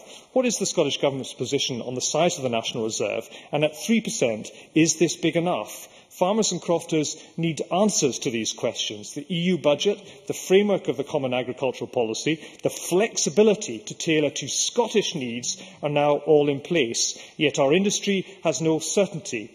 When does the Government plan to provide that clarity? We believe that Scotland's farmers and crofters need to see financial modelling, a region-by-region breakdown and an active ministerial-led discussion with firm illustrations of the policy options to be pursued. On behalf of the industry, we want the Cabinet Secretary to be clear on his approach before the Easter recess. Farmers and crofters need to know it's this Minister's, the Government's responsibility to show them that. Many thanks. I now call on Richard Lockhead to speak to and move Amendment 5898.3. Cabinet Secretary. 7 minutes, please. Thank you. This is a crucial week for the future Common Agricultural Policy, with the European Parliament agreeing their mandate as we speak, and a vital Council meeting next week where Ministers will agree their negotiating position. And of course we must use these opportunities to secure a future policy that works for Scotland. And I will be at Council next week making sure our key priorities are covered. And perhaps even more importantly, tomorrow night I'll be at an open meeting with Angus farmers in Brecon to answer Tavish Scott's point about myself getting round Scotland to speak to the farmers, which I regularly do. And some of the priorities I will be pursuing in Brussels next week will include securing a simpler cap that treats new entrants fairly, and a cap which recognises the special needs of farming in a country which has 85% less favoured area, and one where we can secure getting couple support and greening right, which are also important priorities for Scottish farmers and crofters. Never has it been so important to make sure that the red meat supply chain is supported, and coupled support is key to this, and I have argued from the start that Scotland must have the option to use 15% of our envelope in this way, and at the very least the same ceiling as every other country. On greening, although good in principle, it is difficult to still work out how it can be applied in a proportionate manner across Europe. Scotland has, however, made good progress in discussions on greening, so slowly things seem to be going in the right direction. There is recognition of traditional grazing practices, which includes heather. There are thresholds for crop diversifications, which appear to be going in the right direction, but to my mind need to be nudged a bit more so there won't be unintended consequences for mixed farming on the uplands. And there seems to be a recognition that permanent grass can be measured at a national level in countries where there is no evidence of significant loss of area. And that leaves ecologically focused areas, and there is still much work to be done on that before we can be sure that that will work in a proportionate manner as well. So whilst negotiations on the CAP are underway, we need to think about what it does mean for Scotland. Key will be the move from historic to area-based payments, a move that is essential if payments are to be linked to recent activity rather than levels of activity from the early 2000s. This is why I did ask Brian Pack to consider our options back in 2009, and he reported, of course, in November 2010. He recognised the difficulties for countries like Scotland, where we have diverse agricultural landscapes, in moving to area-based payments, because we have arable farming taking place alongside livestock farming. We have farms that include good land in valley bottoms and poorer land up the hills, and our parishes often include land capable of producing different things. All this creates very special issues that we need to consider as we move to area-based schemes. And Brian's report and his proposed payment regimes were based on extensive modelling by the James Hutton Institute. So it is good to see Wales now catching up with Scotland. And like Brian, Wales have now set out their thoughts and possible scenarios, and these are preliminary thoughts and not firm forecasts, because as the Welsh consultation document says, there are too many uncertainties. So many key things in the future CAP are still very unclear, and new ideas are still going into the text. Only last month, ministers discussed what is being referred to as the Irish Tunnel, and before I lose you all, let me explain that this would involve moving from historic towards area payments, but not all the way by 2020. We also talked last month about the French idea of a redistributive payment to top-up payments for the first 50 hectares for farms, which of course leaves less money to be shared out in the basic payments. These are just ideas from last month, after the Welsh document was published, not in the Welsh document. So these are examples of additional flexibilities which are very recent. But we still don't even know the exact size of our future CAP budget, and the main CAP regulations won't be agreed in Europe before June. And these are key issues before we can have exact scenarios painted for what this could look like in Scotland's circumstances. We are again, however, in the middle of another round of modelling in Scotland, and stakeholders have been involved from the start, and they will be helping us whittle down our options at a conference on 17th of April and take forward further work over the summer. Until we have all the details for the future CAP, this has to be an ongoing process. And I said that we still don't know the exact size of our future CAP budget, delivered through Pillar 1, which funds direct payments to farms, or Pillar 2, which funds the Scotland Rural Development Programme. But we know we have been let down in the multi-annual financial framework negotiations, despite Scotland's budgets already being clearly iniquitous. As for Scottish direct payments, the rate is less than half of the European average rate. England, on the other hand, gets double the Scottish rate and roughly the average European rate. Yet if Scotland was negotiating on our own behalf, as a member state, we know that by 2020 we would be better off to the tune of over €300 million per annum through Pillar 1 alone. Yes. I thank the Minister for taking that intervention, and would say the Lib Dems, of course, would like to see more pounds per hectare in Scotland. But does the Minister not recognise that the payment we get at the moment is directly linked to the productivity of 2002 in Scotland? And because Scotland's a hilly area, of course the payments were going to be less. I'm not sure how, on the one hand, the member can ask for higher payments for Scotland and then defend the status quo by saying we don't somehow deserve higher payments. We're in virtually the same position as many other small countries in Europe, but we get a much poorer deal. And we've not just been let down on direct farm payments, but rural development funding too, funding that is vital for our environment and wider economy, and the crofters that Tavish Scott refers to. A number of governments, 16 out of 27, fought for a larger rural development budget, but not the UK government.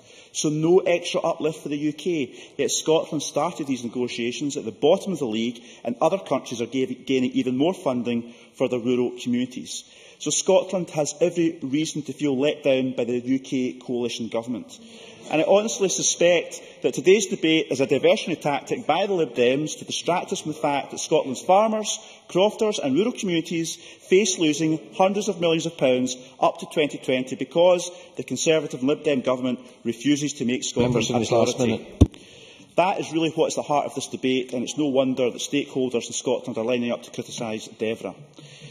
In conclusion, these are very important times for the CAP. Scotland is ahead of the game in terms of modelling and thinking about payment scenarios. The coming weeks are vital for Scotland, and we need the UK Government to take heed of our requests and secure the best deal for Scottish farmers and crofters. Many thanks. I now call on Claire Baker. Up to 5 minutes, please. Thank you, Deputy Presiding Officer. I'm pleased to be speaking in this debate this afternoon. There is widespread agreement that reform of CAP is necessary. There must be greater fairness in the distribution between EU members. We need to recognise the environmental challenges that Europe faces, and we need to deliver public confidence and respond to the priorities of a changing world. The CAP budget is nearly 40% of the total EU budget, and there must be greater public confidence and transparency in its use and priorities. With 85% of Scotland's farmed area designated as disadvantaged and less favoured, reform needs to recognise these challenges. I hope the UK Government and the Scottish Government can work together positively on these matters. Farming in more remote and disadvantaged areas brings multiple benefits to communities, and this needs to be recognised. We can agree that there needs to be a fairer distribution of support throughout the UK and throughout the EU and within the UK. And not just for Scotland, the accession countries receive small Pillar 1 payments, and many of these countries have agriculture at the very centre of their economies, employing many people, and they also deserve a fairer distribution. But towards the end of this process, decisions will need to be made about how Scotland will distribute its payments in the move from historic to area payments. And we do have sharp contrasts in Scotland. The average payment in East Lothian is over €125, while €125,000, while Highland receives an average of just over €34 per hectare. So there is an opportunity for the Cabinet Secretary to deliver a degree of redistribution he argues for across the EU and within the UK, and provide increased support to farming in disadvantaged areas, and ensure a level playing field for new entrants. The Scottish Government amendment argues for cap spending to be rectified in order to address the needs for rural Scotland. Will the Cabinet Secretary take the same approach when he is making allocation decisions about Scotland's direct payments? But whatever decision is made on area payments, there needs to be greater transparency of the proposals, as well as an opportunity for parliamentary scrutiny and engagement. The Government motion says more will be revealed on the 17th of April. Meanwhile, the Welsh Government, who are facing similar decisions, have been open about the changes being proposed. They even have a website where anyone can go on and do the sums, quite a contrast from the approach of the Scottish Government. There will be winners and losers in this process, that is inevitable, and farmers and crofters need to be able to begin planning for these changes. Our amendment today also highlights the need to be clear about new entrants to farming and crofting and where they stand. New entrants currently get a raw deal from CAP, and while recognising the pots of money they do get from SRDP and other targeted payments, they rightly ask why, when they are productive and growing new businesses, they don't get the support that other firms do. They face lots of challenges entering farming: financial barriers, rising land prices, lack of tenancies and starter units. And CAP reform must deliver for them as well if we are to see a secure future for farming in Scotland, and greater clarity is needed on the timescales for reform and the support that will be available. I know the NFU Scotland, along with COPA, have signed a declaration in support of the Irish Tunnel subsidy payment system, and I think we should be cautious around this approach. It will slow reform, and while it will cushion change for some, it will mean others in need of support will have to wait longer. A farmer from Grampian recently tweeted me to say this means he will have to wait until 2025 for a level playing field, and as Tavish Scott asked, it would be helpful to know the Cabinet Secretary's view on this.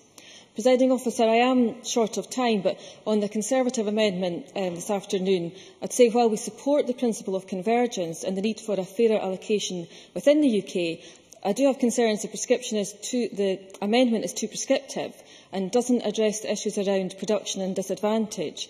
An average per hectare payment masks quite a lot of inconsistencies in Scotland, as the earlier example of East Lothian and Highlands illustrated, but I'll listen to Alex Ferguson's contribution with interest. And in closing, once again from the Government, we hear the assertion that we would see significant additional CAP funds from independents. Even during a debate in January last year before becoming a minister, Paul Wheelhouse even claimed when Scotland becomes independent, the full economic benefit of convergence between member states will be delivered to Scotland automatically. And yet, increasingly, we see the terms of Scotland's EU membership being questioned. From claiming it would be automatic, the SNP are now acknowledging the need for negotiations. And what would be more open to negotiation than CAP payments? We see a reducing budget with more pressures being placed on it. And if we look at recent examples, new member states, including those that joined in 2007, have had direct EU payments all phased in gradually. This would be disastrous for Scottish farming, and the SNP can give no guarantees on the future of farmers within the EU. Presiding Officer, I move the amendment in my name. Many thanks. And I now call on Alex Ferguson to speak to and move Amendment 5898.1. Up to 5 minutes, please, Mr Ferguson. Thank you, Presiding Officer. CAP reform is invariably traumatic. That is an inevitable and undeniable fact that is due largely to the incredibly difficult task of trying to devise a common system of agricultural support across 27 different member states, within which the agricultural systems vary as widely almost as it is possible to imagine. It's a system which has to support subsistence farmers in southern and eastern Europe who have perhaps just a handful of sheep and a couple of cows, alongside the UK farmer with perhaps 1,000 ewes, 200-odd head of beef cattle and a couple of hundred acres of arable land as well. To have such a system in place at all is hard enough. To reform it to the satisfaction of all member states, never mind the satisfaction of each individual farmer, has to be nigh on impossible. So the fact is that reforming the CAP will result, as I think Claire Baker said, in winners and losers, not just amongst the member states, but especially amongst the farming sector within each member state. And that is particularly true for Scottish farmers in these current reforms. The reason for that, as we've already heard, is essentially the change from historic-based payments to area-based payments that will, in any basic calculation, tend to shift huge amounts of financial support from the south and east of the country to the north and west. That is, from the most productive parts to the least productive parts of the country. So whatever measures are introduced to mitigate against the more extreme impact of these changes, there are going to be winners and losers. Of that we can be certain. Now, as previous CAP reforms have taught us, farmers are actually remarkably good at adapting to change that is put in front of them, and I have complete faith that our agricultural sector will adapt to the changes and challenges that this CAP reform eventually introduces. But one thing every farmer needs to know before he or she can plan for such changes is how those changes will affect their business. And that is where I think the Liberal Democrat motion before us this afternoon is absolutely right, Presiding Officer, to highlight the action that the Welsh Assembly Government has been able to take to give Welsh farmers the information they need to prepare these changes. Surely that is the constructive, the proactive approach that the sector requires if it is to be fully prepared and supported through the changes that are to come. But what we get from the Scottish Government, if the amendment to the motion today is anything to go by, is not a constructive or proactive approach. It seems to me to be yet another whinge at the UK Government, just another opportunity to open up a divide that does not have to exist and, in my own opinion, should not do so. A brief intervention. Richard Lockhead. Can I thank Alec Ferguson for giving me? Given his own amendment is at complete odds with UK policy on this issue, has he discussed it with his UK colleagues, and what was the response? Coming to that, Cabinet Secretary, I believe my amendment, which for Claire Baker's benefit I have to say I think is largely self-explanatory, I believe it shows that we on these benches are very willing to work with the Scottish Government to secure the best possible outcome for Scottish agriculture from these reforms. I have already made and will continue to make representations to the UK Government to move towards internal convergence and towards achieving the targeted rate of €196 per hectare by 2020. There is a perfectly good case for doing so, simplistic or not. There is a good case for making those arguments. But the Scottish Government is making it extremely difficult for us to do so. And I have to urge ministers to drop the use of the aggressive terminology of which this amendment today is a perfect example, so that we can genuinely all try to work together to achieve the best possible outcome for Scottish farming. I think the Scottish Government has to look at what it can do during these ongoing negotiations, as well as just continually blaming others for what it has not achieved. And it is far from blameless itself in some of the problems that the sector faces at this time. It was not the UK Government that dramatically reduced the level of funding that it puts into the co-financing of the SRDP. It is not the UK Government's fault that the SNP has not lived up to its manifesto commitment to work with local communities to look at increasing the number of national parks in Scotland. It's not the UK Government's fault that the whole structure of forestry grants is now so overly bureaucratic that many people who spent their whole lives working in the private forestry sector now wish that they weren't. So I commend the Liberal Democrats for bringing this motion before us, and we will support it. I really wish the Scottish Government had put up an amendment that we could also support, because that would have implied a real intention to work together by the Scottish Government, to work with all of us in this chamber as these reforms are thrashed out. But I fear that the Government's priorities incline towards the divisive rather than the positive, and I cannot possibly support an amendment which takes for granted that an independent Scotland will automatically become the 28th member state of the European Union. The jury is very much out on that, just as it is on the real motives that lie behind its amendment to this motion. We are keen to work with the Scottish Government. I wish I was convinced that the Scottish Government was keen to work with us. I move the amendment in my name, Presiding Officer. Many thanks. And we now move to open debate, and I call on Rob Gibson to be followed by Jane Baxter. Up to 4 minutes, please. Thank you, Presiding Officer. I think at the present time, the debate about what the CAP has about to deliver for us, since the ink is not yet dry on the agreements. Microphone, please, Mr. Gibson. Microphone, please. It can only be known in outline what the CAP is going to deliver for us, because the ink is not yet dry on the agreements, and indeed the votes are only taking place this afternoon. But with a cap budget which is down 13% on real terms compared to 2007 to 13, if Scotland was a member state already, we'd be better off to the tune of £304 million by 2020, because the budget deal lays down a minimum payment of €196 per hectare for Pillar 1, and Scotland currently gets £130. That's been discussed by several members just now, but the fact is that despite the Scottish Government's arguments, the UK Government did not push harder for a better deal on the CAP. 16 other members were able to secure more rural development money, and therefore it seems to me that the UK Government and the Scottish Government have a fundamentally different view on the reform of the CAP. The Scottish Government believes that direct payments must be retained to support food production. DEFRA has taken the extreme position of wanting all Pillar 1 removed. And when the NFU sent a message to the Environment Minister, not at the moment, thank you, last week, they suggested that DEFRA's statements regarding CAP reform have focused solely on an English farming agenda. That's the National Farmers Union of Scotland. This is not the SNP government that's saying that. It's the representative body of Scottish farmers, the most representative body of Scottish farmers. So no, thank you. So the challenge was made greater by the diversity of agriculture and land use, both within Scotland and in the UK, in order to reach a way forward. And therefore we have to ask ourselves, if that's the case, why are we been having this diversionary stuff that's been thrust in front of us today with regard to the way in which Wales is doing things on the hoof? Modelling exercises in Scotland, fit for Scotland, have been talked about for the last 4 years. And, we're talking about the adoption of the CAP in 2015. We are precisely getting on with the job of inquiring about that here in the Parliament and also elsewhere as well. And it just strikes me as being completely, I'm sorry I don't have time, two-faced to have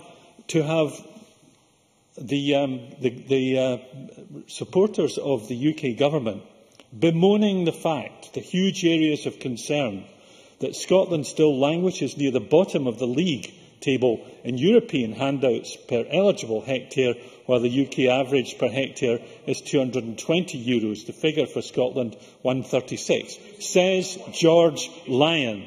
These remarks by George Lyon are two-faced, because he believes that the UK Government is looking after us, and the NFU say that they're not.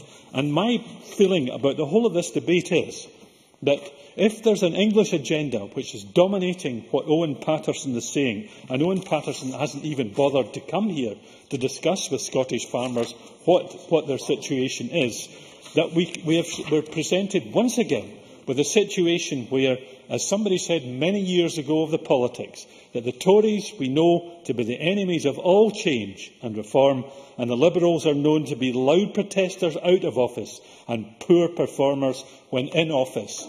In 1893, Robert Cunningham Graham, they're proving it in the coalition in London now. Many thanks. Now calling Jane Baxter, to be followed by Animal Ewing. Up to 4 minutes, please. Thank you, Deputy Presiding Officer. In Mid-Scotland and Fife, the diversity of Scotland's farming is encapsulated in one parliamentary region. Although we do have the larger arable farms in Fife, the region also includes huge swathes of Highland Perthshire and Stirlingshire, with its relatively fragile hill and upland livestock farms. As Claire Baker has outlined, the issues of CAP reform are complex, and in much of Scotland's rural areas, we know the consequences of CAP payments can have a major impact on the surrounding community, whether through employment opportunities created by farming or through activities and projects developed under the Scotland Rural Development Programme. And in these sets of CAP reforms, Scotland's Rural Development Programme comes to the fore, as we see proposals to make changes to the Rural Development Regulations. Given these Rural Development Programme payments can support a range of initiatives in rural areas, including diversification, woodland creation and community projects, it is clear that for the sake of not just our farmers but our wider community, that we have to get these reforms right. We know that there is not a one-size-fits-all solution, and that's why I hope Labour's amendment, which seeks to protect new entrants into farming and crofting, is supported across the Chamber. Obviously, the negotiating position taken by UK ministers from DEFRA at a European level are of vital importance to Scotland, especially given the majority of our farming land is designated as disadvantaged and less favoured. I believe the proposals by the Commission for convergence of payments would see a UK-wide solution for the support of fragile farming systems in less favoured areas. It is too easy for debates in this chamber to turn into the usual arguments that all will be rosy post-independence. Even on the issue of payment convergence for farmers, the Scottish Government claims we would see in independent Scotland suddenly receive a huge uplift in direct payments per hectare. However, given that an independent Scotland's position within the EU is not automatically guaranteed, it seems a bit presumptuous to make suggestions about the level of subsidy farmers would receive under independence through the reformed Common Agricultural Policy. Indeed, it's difficult for farmers to receive direct payments from the European Commission when your government is still negotiating your accession terms, so I prefer to fix our focus on the realities of the system we are in. As we see with the Welsh model of regionality, having a system which splits payments by regions could more effectively reflect the diversity of our Scottish farms, and I would welcome looking at this in more detail. It is up to each member state to subdivide their own allocations once they have been awarded by the EU, so it is therefore of vital importance that the Scottish Government takes a strong position within the UK-wide discussions and not just focus on the European-level talks. I welcome the recognition of the crucial importance of a Scottish Common Agricultural Policy within the UK, and I also look forward to hearing from the Scottish Government how it will spend its £2 million per year to support new entrants until the CAP reforms are introduced in 2015. Thank you. Thank you. Now call on Annabel Ewing to be followed by Stuart Stevenson. Up to 4 minutes, please. Thank you, Presiding Officer, and I'm pleased to have been called to speak in this debate this afternoon on the CAP. And of course, it's not the first time that the CAP reform has been debated in this Parliament, and it most certainly won't be the last. Indeed, we are at a crucial point in the CAP reform negotiations, and we have heard from the Cabinet Secretary today that we expect the European Parliament this afternoon to vote on a series of amendments, and we also expect the Council to reach a position next week. And then further negotiations between the European institutions are expected to go on for some months. And all this is happening, Presiding Officer, under the excellent stewardship of the Irish Presidency, an independent country of some 4.4 million, with a key agricultural sector, a point I believe that will not be lost on many farmers and crofters in Scotland. And where stands Scotland in these negotiations, Presiding Officer? Well, what has been clear from the start is that the UK Tory Liberal government in London has fundamentally different views on reform of the CAP, and whilst farmers in Scotland believe that Pillar 1 must be retained to support food production, the UK Tory Liberal government in London has taken the extreme position of seeking to abolish the entire Pillar 1 budget. That is a perverse position. I'm sorry, I don't have time. That is a perverse position for the UK Tory Liberal government to adopt as far as the interests of farmers in Scotland are concerned. Indeed, as recently as last week, the NFUS wrote to the UK Government Secretary of State for Agriculture, Owen Paterson, and that, Presiding Officer, is the man who has been in the job for some 6 months now and has still not managed to find his way north of the border. Perhaps that can be contrasted with the European Agriculture Commissioner who has managed to find his way over the North Sea. But in any event, and I'm afraid I don't have time, in the NFUS letter to Owen Paterson from the President, Nigel Miller, it was said, and I quote, "The next weeks and months will require intense effort by all of the UK's farming ministers, their officials and key stakeholders to drive forward a CAP reform package. That package must genuinely sustain production, enable rural communities to thrive and support the delivery of a flourishing environment across the whole of the UK. That challenge is made greater by the diversity of agriculture and land use both within Scotland and the UK. Recent DEFRA statements appear to focus solely on English farming priorities only. However, UK ministers represent all UK farmers and have a duty to represent Scotland's interests in CAP negotiations." It's curious that none of the other parties have yet managed to quote the recent letter of last week week by the NFUS to the UK Agricultural Secretary. While I know, Presiding Officer, that the Cabinet Secretary here in Scotland will strain every sinew to defend and promote the interests of Scottish farmers, the sad fact of the matter is that his voice can only be heard formally in the Council of Ministers if he were to align his position with that of the UK Government. But of course that would be a betrayal of the interests of our farmers and our crofters. And being reliant, Presiding Officer, on the vagaries that a UK Government would deign to actually promote Scotland's interests is sadly not a new problem. And indeed, it must be recalled in this respect that Scotland, under the neglect of successive UK Governments, languishes at the bottom of Pillar 2 funding in the entire EU and fourth bottom in terms of Pillar 1 funding. And what rotten deals for Scotland that the UK has struck over the years. And indeed, it must be asked, Presiding Officer, where is the Union dividend here? For Scotland, as Scotland, with her own voice in the corridors of power, would be on track to receive, as we have heard, some €304.5 million per year by 2020 in Pillar 1 alone. And that would be the independence dividend. And it is instructive to see the other parties gathered here today content to see our farmers and our crofters lose out on hundreds of millions of pounds, and that is unacceptable to this SNP government. Going forwards, Presiding Officer, it is clear that the UK Government must now discharge its duty to Scottish farmers to put their interests on the agenda, and it is quite clear that the only way we shall see in the longer term the interests of Scotland's farmers placed automatically at the top of the agenda where they should be is by voting yes in the 2014 independence referendum. Thank you very much, Presiding Officer. Many thanks. I now call on Stuart Stevenson, after which we move to closing speeches. Up to 4 minutes, please. Thank you, Presiding Officer. And just for safety, I declare that I have a registered farm holding of 3 acres. I get no income from it. My neighbour keeps some sheep on it. And just to pick up on something Alec Ferguson said, and perhaps like others, he should read more and more often. The 28th member of the European Union will, of course, be Croatia. Very shortly. They have been attending various council meetings now for something like a year. However, this debate is an important debate, and I congratulate the Liberals for securing time for it. I think, if anything we've seen in this debate, it illustrates that perhaps the time allocated is not sufficient to cover all the issues in sufficient detail. But it's better than not talking about it at all. It is better to discuss the subject without deciding than to decide a subject without discussing.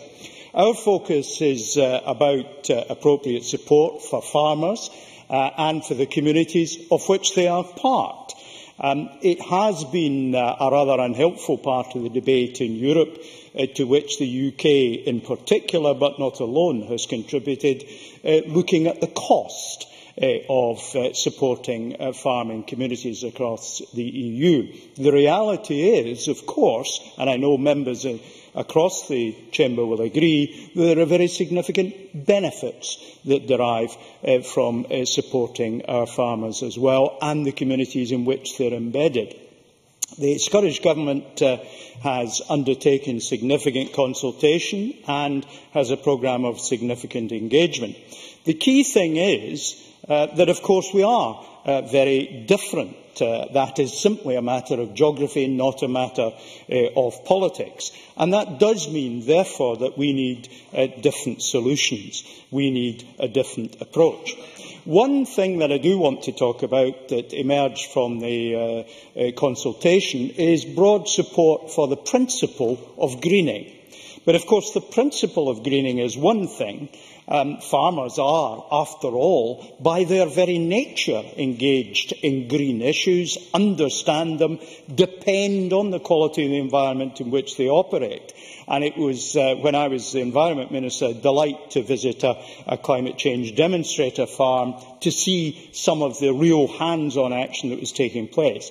But there is a danger that inappropriate use of greening can damage the interests of some of our farmers. So this needs to be treated with great caution. Almost every speaker has said Scotland is different. What I have been saying hopefully reinforces it. Claire Baker said 85% or thereby of our land is less favoured area, and that is quite different from elsewhere in these islands. And our being different, rem acu tete giski, touching the point, is precisely why we need to have our Cabinet Secretary not simply as part of the UK delegation, but able to participate directly in the debates in Environment Council and elsewhere. We get to influence, but we don't get to contribute to the decisions. Presiding Officer, a couple of things just to conclude.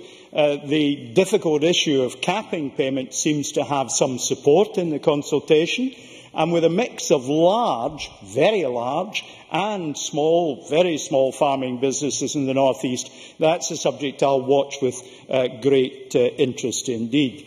But there is absolute certainty on the current EU rules that we would have more under the existing rules than we do at the moment. I will track this with considerable interest. Presiding Officer. Many thanks. And we now move to the closing debate, and I call on Murdo Fraser up to 4 minutes, please. Thank you, Presiding Officer. The issue of CAP reform is a serious one of great importance to our farming constituents, and I commend the Liberal Democrats for bringing forward this timely debate. This was an opportunity to build consensus. What a pity, then, that so many on the SNP benches saw it as an opportunity instead to sow division, to grandstand, to make constitutional points in the context of this seemingly never-ending referendum debate that already has gone on for too long. And I would say gently to the Cabinet Secretary, no, I've only got 4 minutes and I'd like to make some progress. I would say gently to the Cabinet Secretary, I know he is generally well regarded by the farming community in Scotland. He need not think that that will continue if he adopts the confrontational approach we have seen from some on his benches today. Because what farmers want to hear is that the government in Scotland is working constructively with the government in the UK to take forward their interests. Now, the SNP amendment today states that if an independent Scotland would have significant additional CAP funds, stated as a fact when it is simply an assertion. And as Jane Baxter pointed out, we simply do not know what the terms of accession would be for an independent Scotland seeking to join the EU. They have admitted themselves in the SNP that would be a matter of negotiation, and it is simply dishonest to suggest otherwise. We do not know what the position of independent Scotland would be, and it is wrong to suggest that that is clear-cut. And I would just say to Annabel Ewing, she well knows Owen Paterson was due to come to Scotland to speak to the NFUS AGM, but due to his participation in a pan-European discussion on dealing with the horsemeat crisis, he was unable to attend. Maybe she thinks trying to sort out the horsemeat scandal was an unimportant matter for the UK Secretary of State to deal with. I do not think that view will be shared by the Scottish agricultural community. Now, Presiding Officer, there is a serious point in the amendment from Alex Ferguson today, and that is the divergence in the rate of single farm payments received in Scotland by farmers compared to those in the rest of the UK. We recognise that Scottish farmers are at a competitive disadvantage due to historic reasons.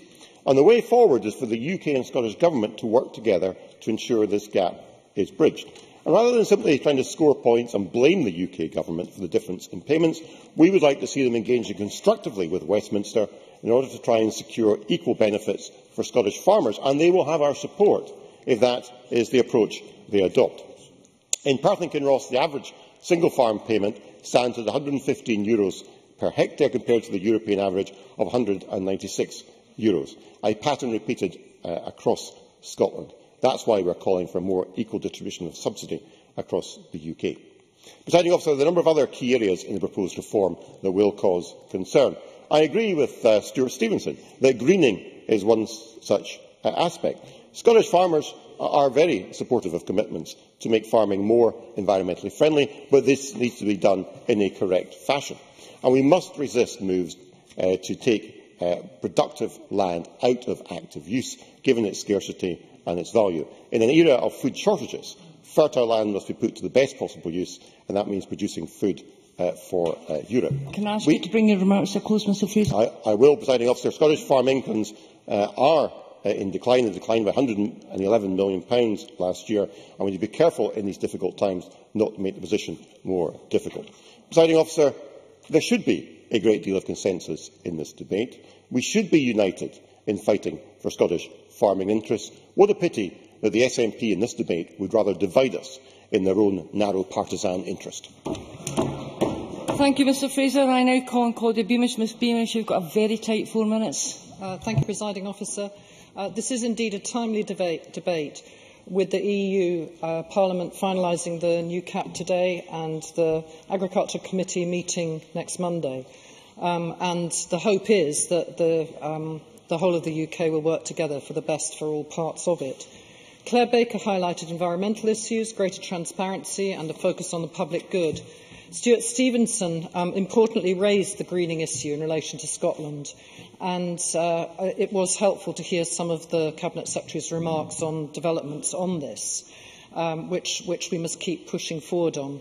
The Cabinet Secretary stated his belief in evidence on the draft RPP2 that carbon reduction should be a central factor of any greening, and at the present time said that this was uncertain. Can I ask the Cabinet Secretary in his closing remarks to explain to the Chamber how input can be made at the EU level to push this issue forward? And in relation to SRDP, it was helpful to hear from the Cabinet Secretary in the same committee session that carbon measures could be a strong focus. Further, on the SRDP, we must ensure that it is in part focused on supporting the development of vibrant rural communities, as my colleague Jane Baxter highlighted. Claire Baker stressed the serious challenge faced by new entrants, both in ownership and in the tenanted sector, and the facilitation and establishment of the next generation of farmers is essential, of course. The commitment to £2 million per year to support new farm entrants who will be affected by the delay until 2015 is welcome, but could I ask the Cabinet Secretary in his closing remarks to give us more detail, if possible, about how this money will be spent to reassure the new entrants on this point? We must get the area-based payments right for Scotland, and modelling is indeed key, as Tavish Scott highlighted today. The Welsh Government has modelled CAP reform into payment by region, and I don't believe that we can wait for the exact details in order to model and check various possibilities, which would at least give farmers a range of understanding of how the CAP reform will go forward.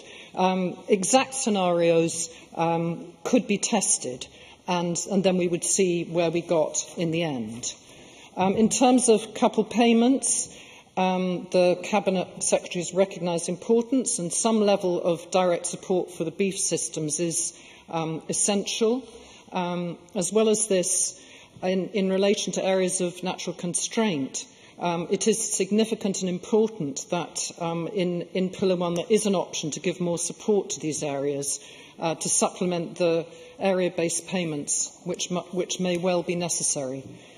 Finally, I do want to highlight the Scottish Government motion talks of independence, which does make things somewhat divisive in terms of the imminent negotiations which are indeed happening, in the Parliament today in Europe, and makes it difficult for other parties to join together and work with the Scottish Government within the UK now to take forward the best deal for our farmers now and in the future. So while this is disappointing, I think this has been a helpful debate, and we must all gather together in this chamber and beyond to support farmers in Scotland. Ms Beamish, my apologies. You could have had another 20 seconds, but I'm sorry. I call on Richard Lockhead to wind up. Cabinet Secretary, you've got 6 minutes. Thank you very much. I think an important dimension of this debate is that we all accept that Scottish agriculture is very diverse and it's very unique in many ways as well, and that's why we need a CAP deal that is good for Scotland. So we need to know the EU framework before we know what decisions are best for our diverse agricultural sector. And Tavish Scott made many good points when he was speaking, but he did seem to urge me to take decisions on behalf of Scotland by the end of March. We will not have an agreement by the end of March, and it really is a case of understanding what the European framework will be before we can take final decisions on what CAP will look like in Scotland. As I said before, even the Welsh document has been overtaken by events, because only last month the French proposal and the Irish proposals came forward. And of course, only today the European Parliament has been adopting its position on the new policy, and only next week will the ministers be adopting their position on the policy as well. So there's still a lot of water to go under the bridge before we exactly know what the framework will be in which we have to live. But I do want a CAP where we support productive agriculture in Scotland, but don't simply give support or urge farmers to produce for support. We want to support production. And there is a big difference there, especially when it comes to coupled support. And I do believe there is a case for limited coupled support, as I said before, specifically given the importance of the livestock sector to Scotland, particularly some parts of Scotland are more vulnerable areas where there is a very good case for targeted support for the livestock sectors. The nature of that, the extent of it, we'll have to take decisions in consultation with the industry in due course once we know the final budgets and the wider framework. But I also believe we cannot justify any farm payments based on 2002 levels of activity. But at the same time, I've also said we do not want the most productive farms in Scotland to fall off the edge of the cliff in terms of the transition from where we are just now in terms of where we want to get to. So that transition is important, and we have to carefully plot that in the years ahead. But going beyond, say, 2020 to 2025, as some stakeholders and some individuals have suggested, I think is quite indefensible. The fact anyone could be paid in 2025, a payment based on what they were doing in 2002, I think is indefensible, unjustifiable and untenable, and would attract no public support whatsoever.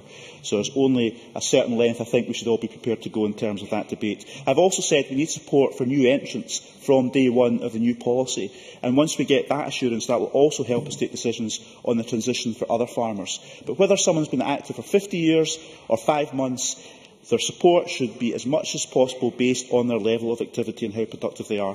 In terms of the greening support, I've also said that I support the principle of greening, but it has to be practicable and it has to be capable of being implemented in the Scottish context, again taking into account our unique environment and geography, and that's really important.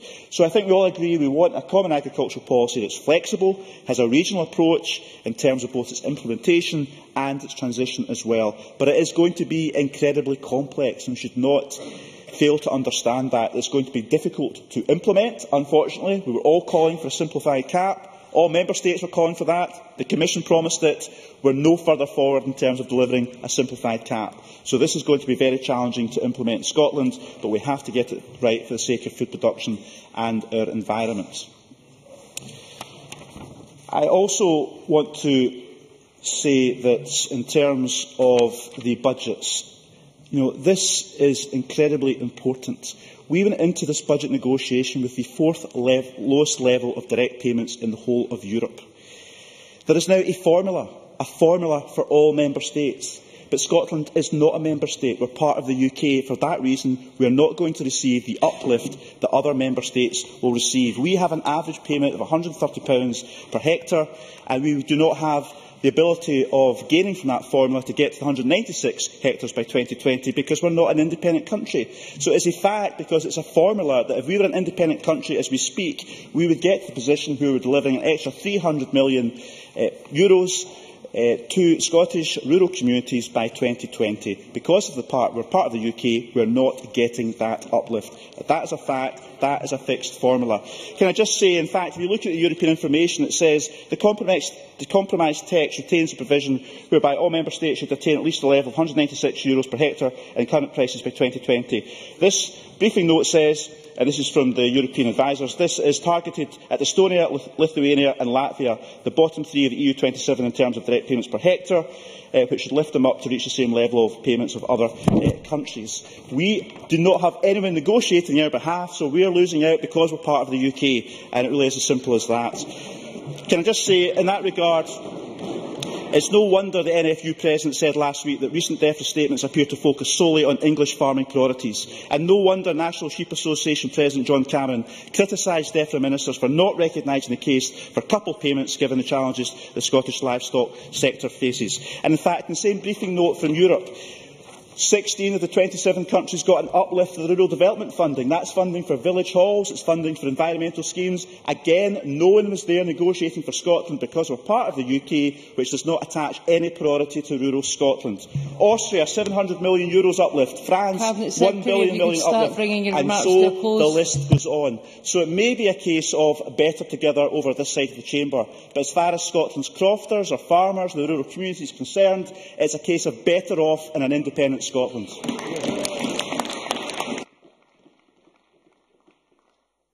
I now call on Jim Hume to wind up the debate. Mr Hume, you have 8 minutes. Thank you, Presiding Officer.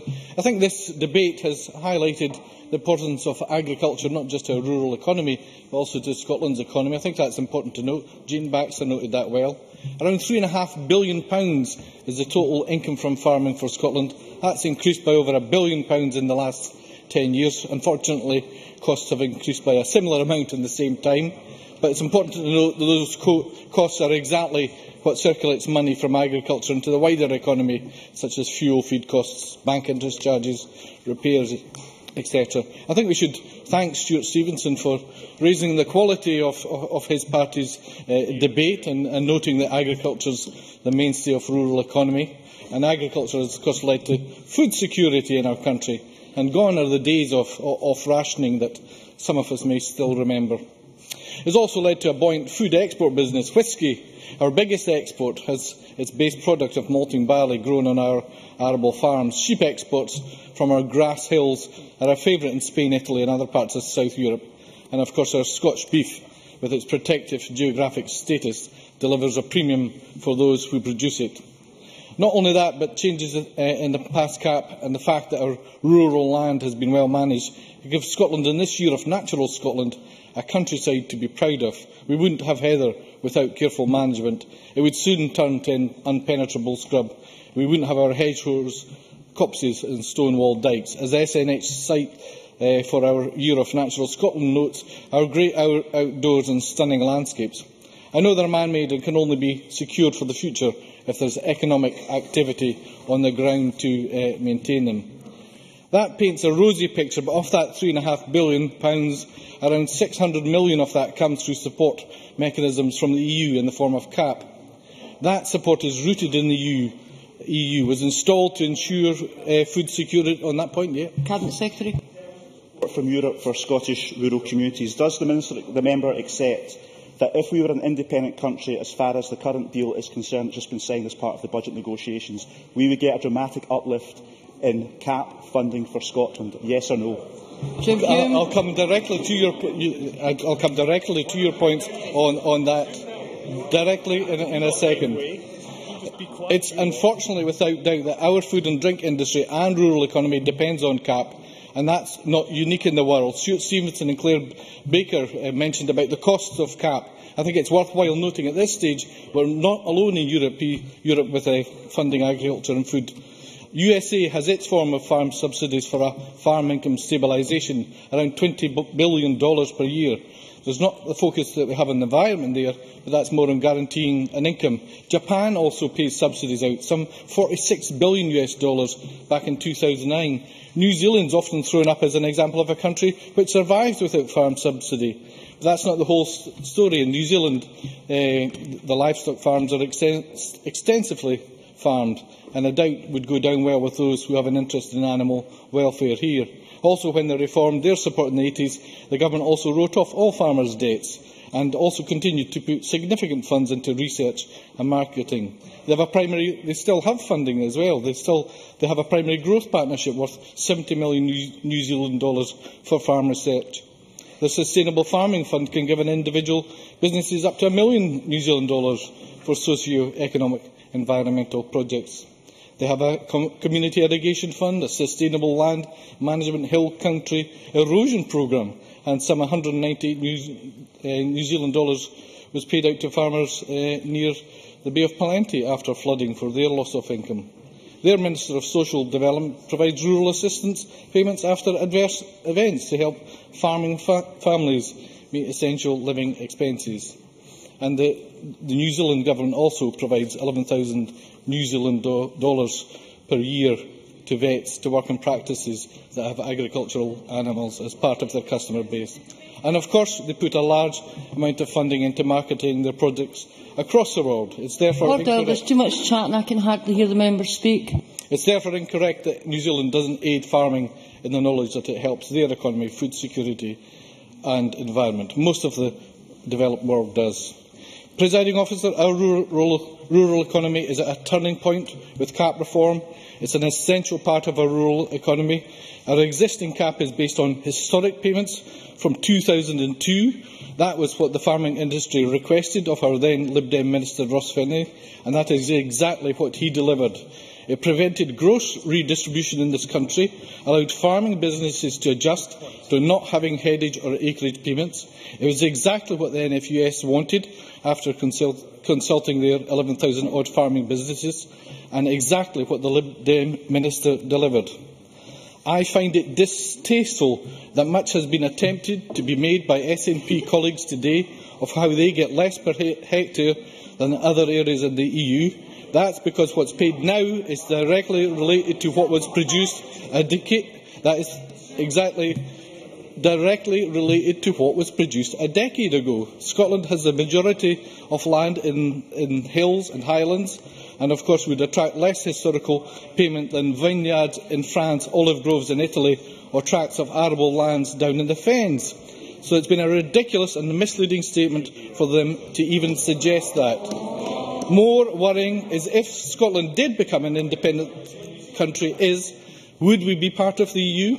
And if we were, what negotiating power would we have? What deal would we get from CAP? And would there be a time when no CAP came to Scotland while negotiations occurred? It's also frankly laughable that an independent Scotland that they state would get more and more and more. And Rob Gibson calls us two-faced when SNP MEPs voted to keep the budget the same. The Minister here stated you would get more and more and more, and stated it again today. And SNP MPs down in Westminster voted to slash the budget. There we go. Yes. Presiding Officer, three-faced. Presiding Officer. Order. Let's hear the member. Presiding Officer, agriculture is devolved. Scotland has the powers to shape CAP to suit Scotland. We've heard little detail from this government of what their vision of CAP would look like at a micro level, and I've suggested before, and even had agreement to an amendment here before, across this chamber, we need modelling done that is available to all farming businesses so that they can plan for the future and adjust their businesses. The Welsh have done this already. They have a simple calculator on their government website, open for all to use. So why this government has dragged its heels on this, I don't know. Perhaps it's frightened of the bad news it may mean for rural Scotland before the independence referendum, with large redistribution of funds within Scotland. Let the industry decide. That's what we are saying. Give them information and allow our agriculture, food, drink and nature industries plan for their future. That concludes the debate on CAP reform.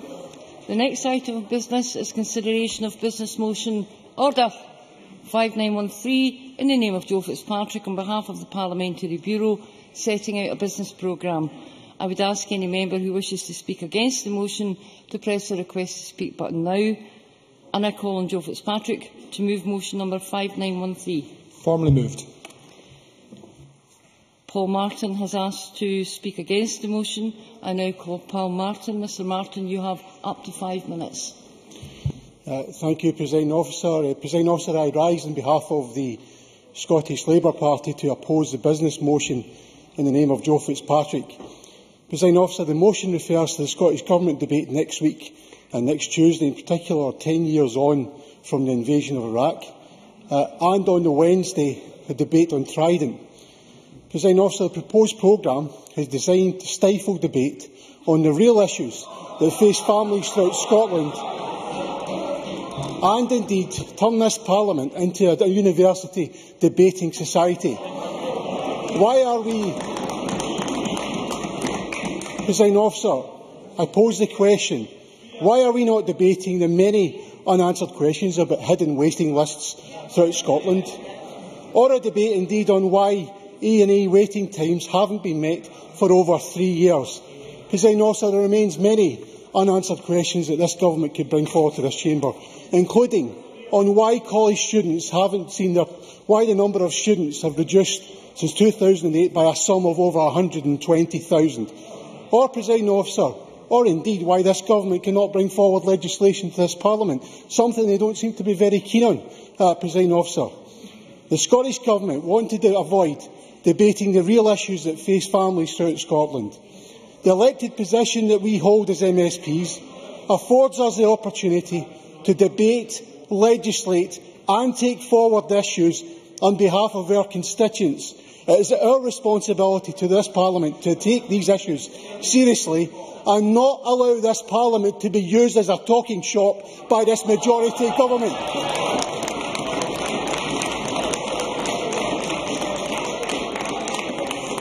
Officer, we on these benches call on this government, even at this late stage today, to come forward and provide us with real vision for the future of Scotland, and come forward and take responsibility for the issues that they have responsibility for, instead of being concerned about other issues that they don't want to take responsibility for. We oppose the business motion in the name of Joe Fitzpatrick.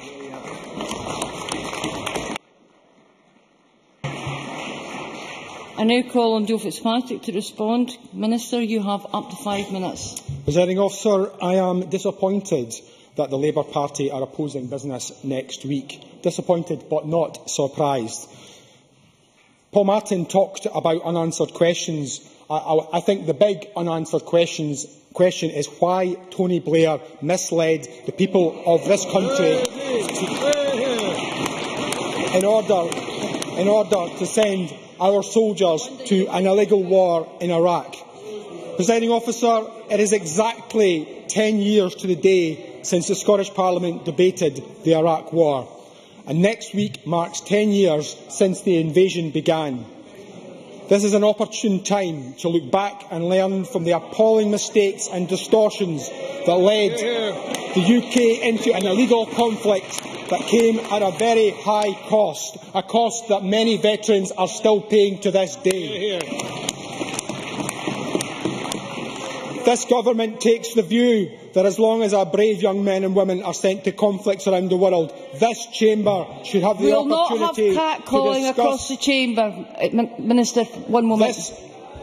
This chamber should have the opportunity to discuss the reasons why and to recognise the service of those veterans have given. 10 years on, and Ed Miliband has since recognised that the Iraq War was wrong. This debate will also give a chance for all to reflect, and perhaps give Joanne Lamont the opportunity to reflect and admit that she herself was wrong when she supported the illegal war in Iraq. Presiding Officer, I am also not surprised that Labour are opposing a debate on Trident on a day that an opinion poll shows that 80% of Scots are against their replacement on our shores, and only the day after the UK Labour Defence spokesperson joined the Conservatives and confirmed his party was in favour of their renewal. And I am not surprised they are opposing a debate on Scotland's financial strength in a week that showed this country, if we were independent, would be relatively better off than the UK. Relatively better off than the UK to the tune of £4.4 billion. That's £824 for every man, woman and child in Scotland. I believe the people who elected us to represent them expect no less than for this Parliament to debate such issues that affect the lives of those who live here, and this government will continue to do so. Presiding Officer, opposition to these debates represents just 3 of the many reasons that prove the Labour Party is scarcely fit for opposition, let alone government. I urge the Chamber to support the business motion.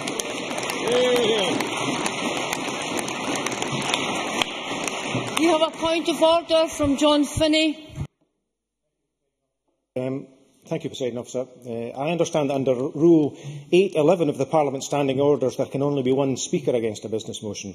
Undoubtedly occasions will occur, and this is one when there will be more than one MSP who, for separate reasons, wishes to speak against the business motion. In this instance, as Business Manager for the Independent Green Group, it would not be to oppose the subject of the business motion, which we think is worthy of debate. Rather, it is to oppose the parliamentary business being scheduled for next Wednesday, the day of the PCS union is on strike and picketing this building. Presiding Officer, can you please advise what opportunity exists for individuals not chosen to oppose the business motion to put on record their reasons for opposing the business motion? Can I thank the member for advance notice of his point of order? The member is correct that the Standing Order 811 allows for only one speaker for and one speaker against a business motion. Therefore, I have no option but to call only one speaker to oppose the motion. I should point out that the same Standing Orders rule does allow for amendments to a business motion, and every amendment that has the necessary support must be taken in the Chamber. The proposer of any such amendment is given time to speak to the amendment and is in addition to the time given to a member who simply wishes to speak against the motion. Can I advise the member that if he remains unhappy with the provisions in the Standing Orders, he should raise his concerns with the Standards Procedures and Public Appointments Committee?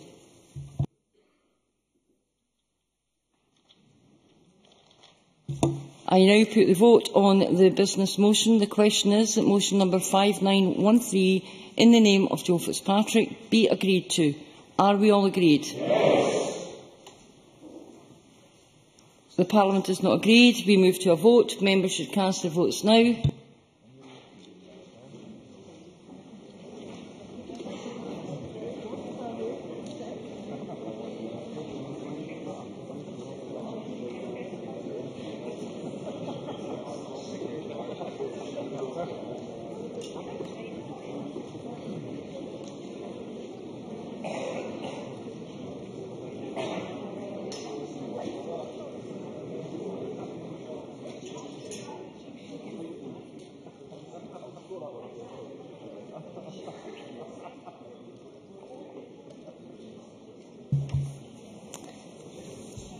Order.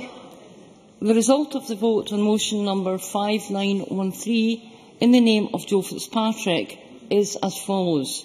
Yes, 63. No, 56. There was one abstention. The motion is therefore agreed to.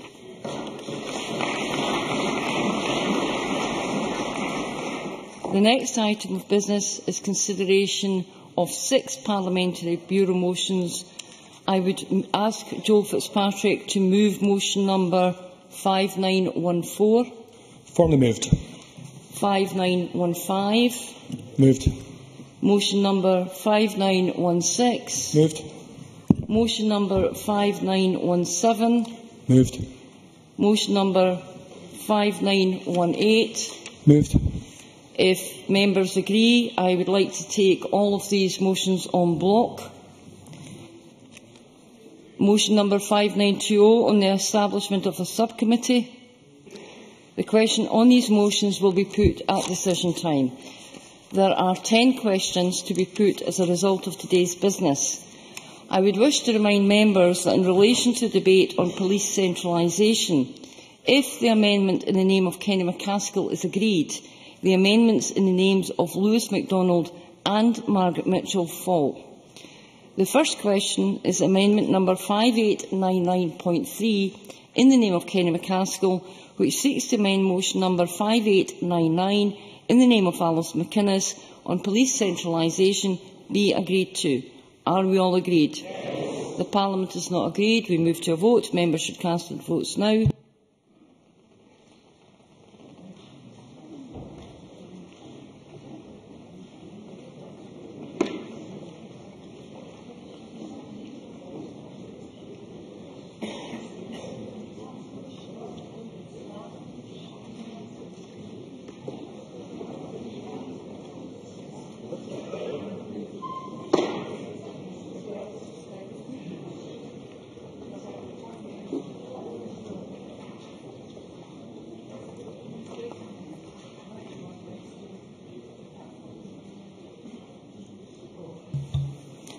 The result of the vote on amendment number 5899.3 in the name of Kenny McCaskill is as follows. Yes, 64. No, 57. There were no abstentions. The amendment is therefore agreed to. And the amendments in the name of Lewis MacDonald and Margaret Mitchell fall. The next question is that motion number 5899 in the name of Alison McInnes as amended on police centralisation be agreed to. Are we all agreed? Yes. The Parliament is not agreed. We move to a vote. Members should cast their votes now.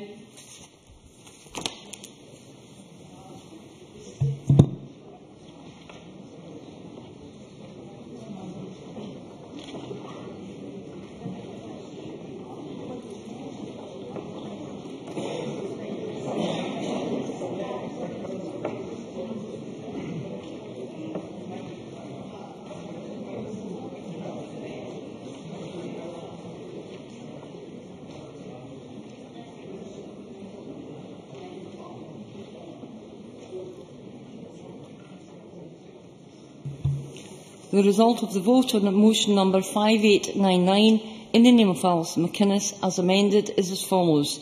Yes, 64. No, 57. There were no abstentions. The motion as amended is therefore agreed to.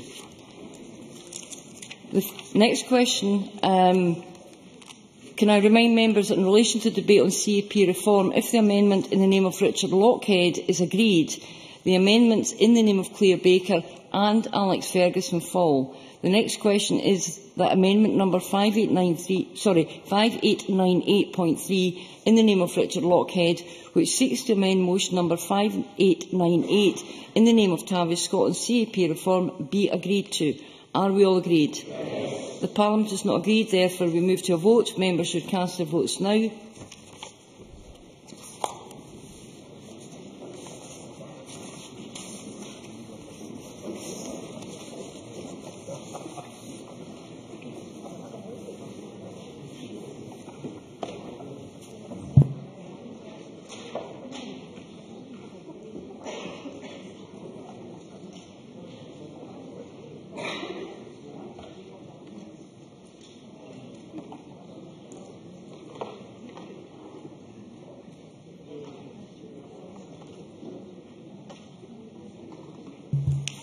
The result of the vote on amendment number 5898.3 in the name of Richard Lochhead is as follows.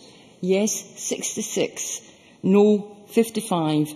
There were no abstentions. The amendment is therefore agreed to, and the amendments in the name of Claire Baker and Alex Ferguson falls. The next question is that motion number 5898 in the name of Tavish Scott as amended on CAP reform be agreed to. Are we all agreed? Yes. The Parliament is not agreed. We move to a vote. Members should cast their votes now.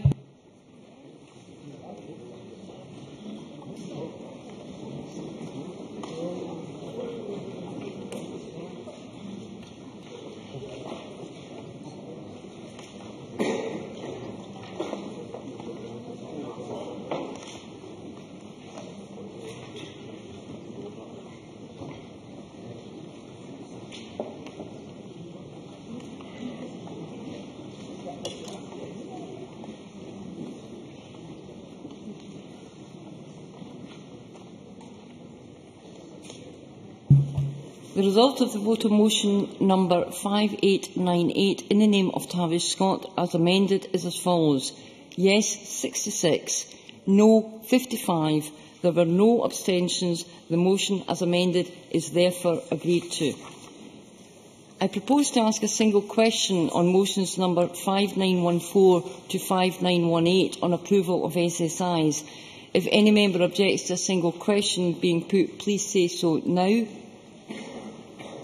The next question is that motions number 5914 to 5918 in the name of Joe Fitzpatrick on approval of SSIs be agreed to. Are we all agreed? Yes. The motions are therefore agreed to. The next question is that motion number 5920 in the name of Joe Fitzpatrick on the establishment of a subcommittee be agreed to. Are we all agreed? Yes. The motion is therefore agreed to. That concludes decision time. We move to members' business. I would ask members who are leaving the chamber to do so quickly and quietly.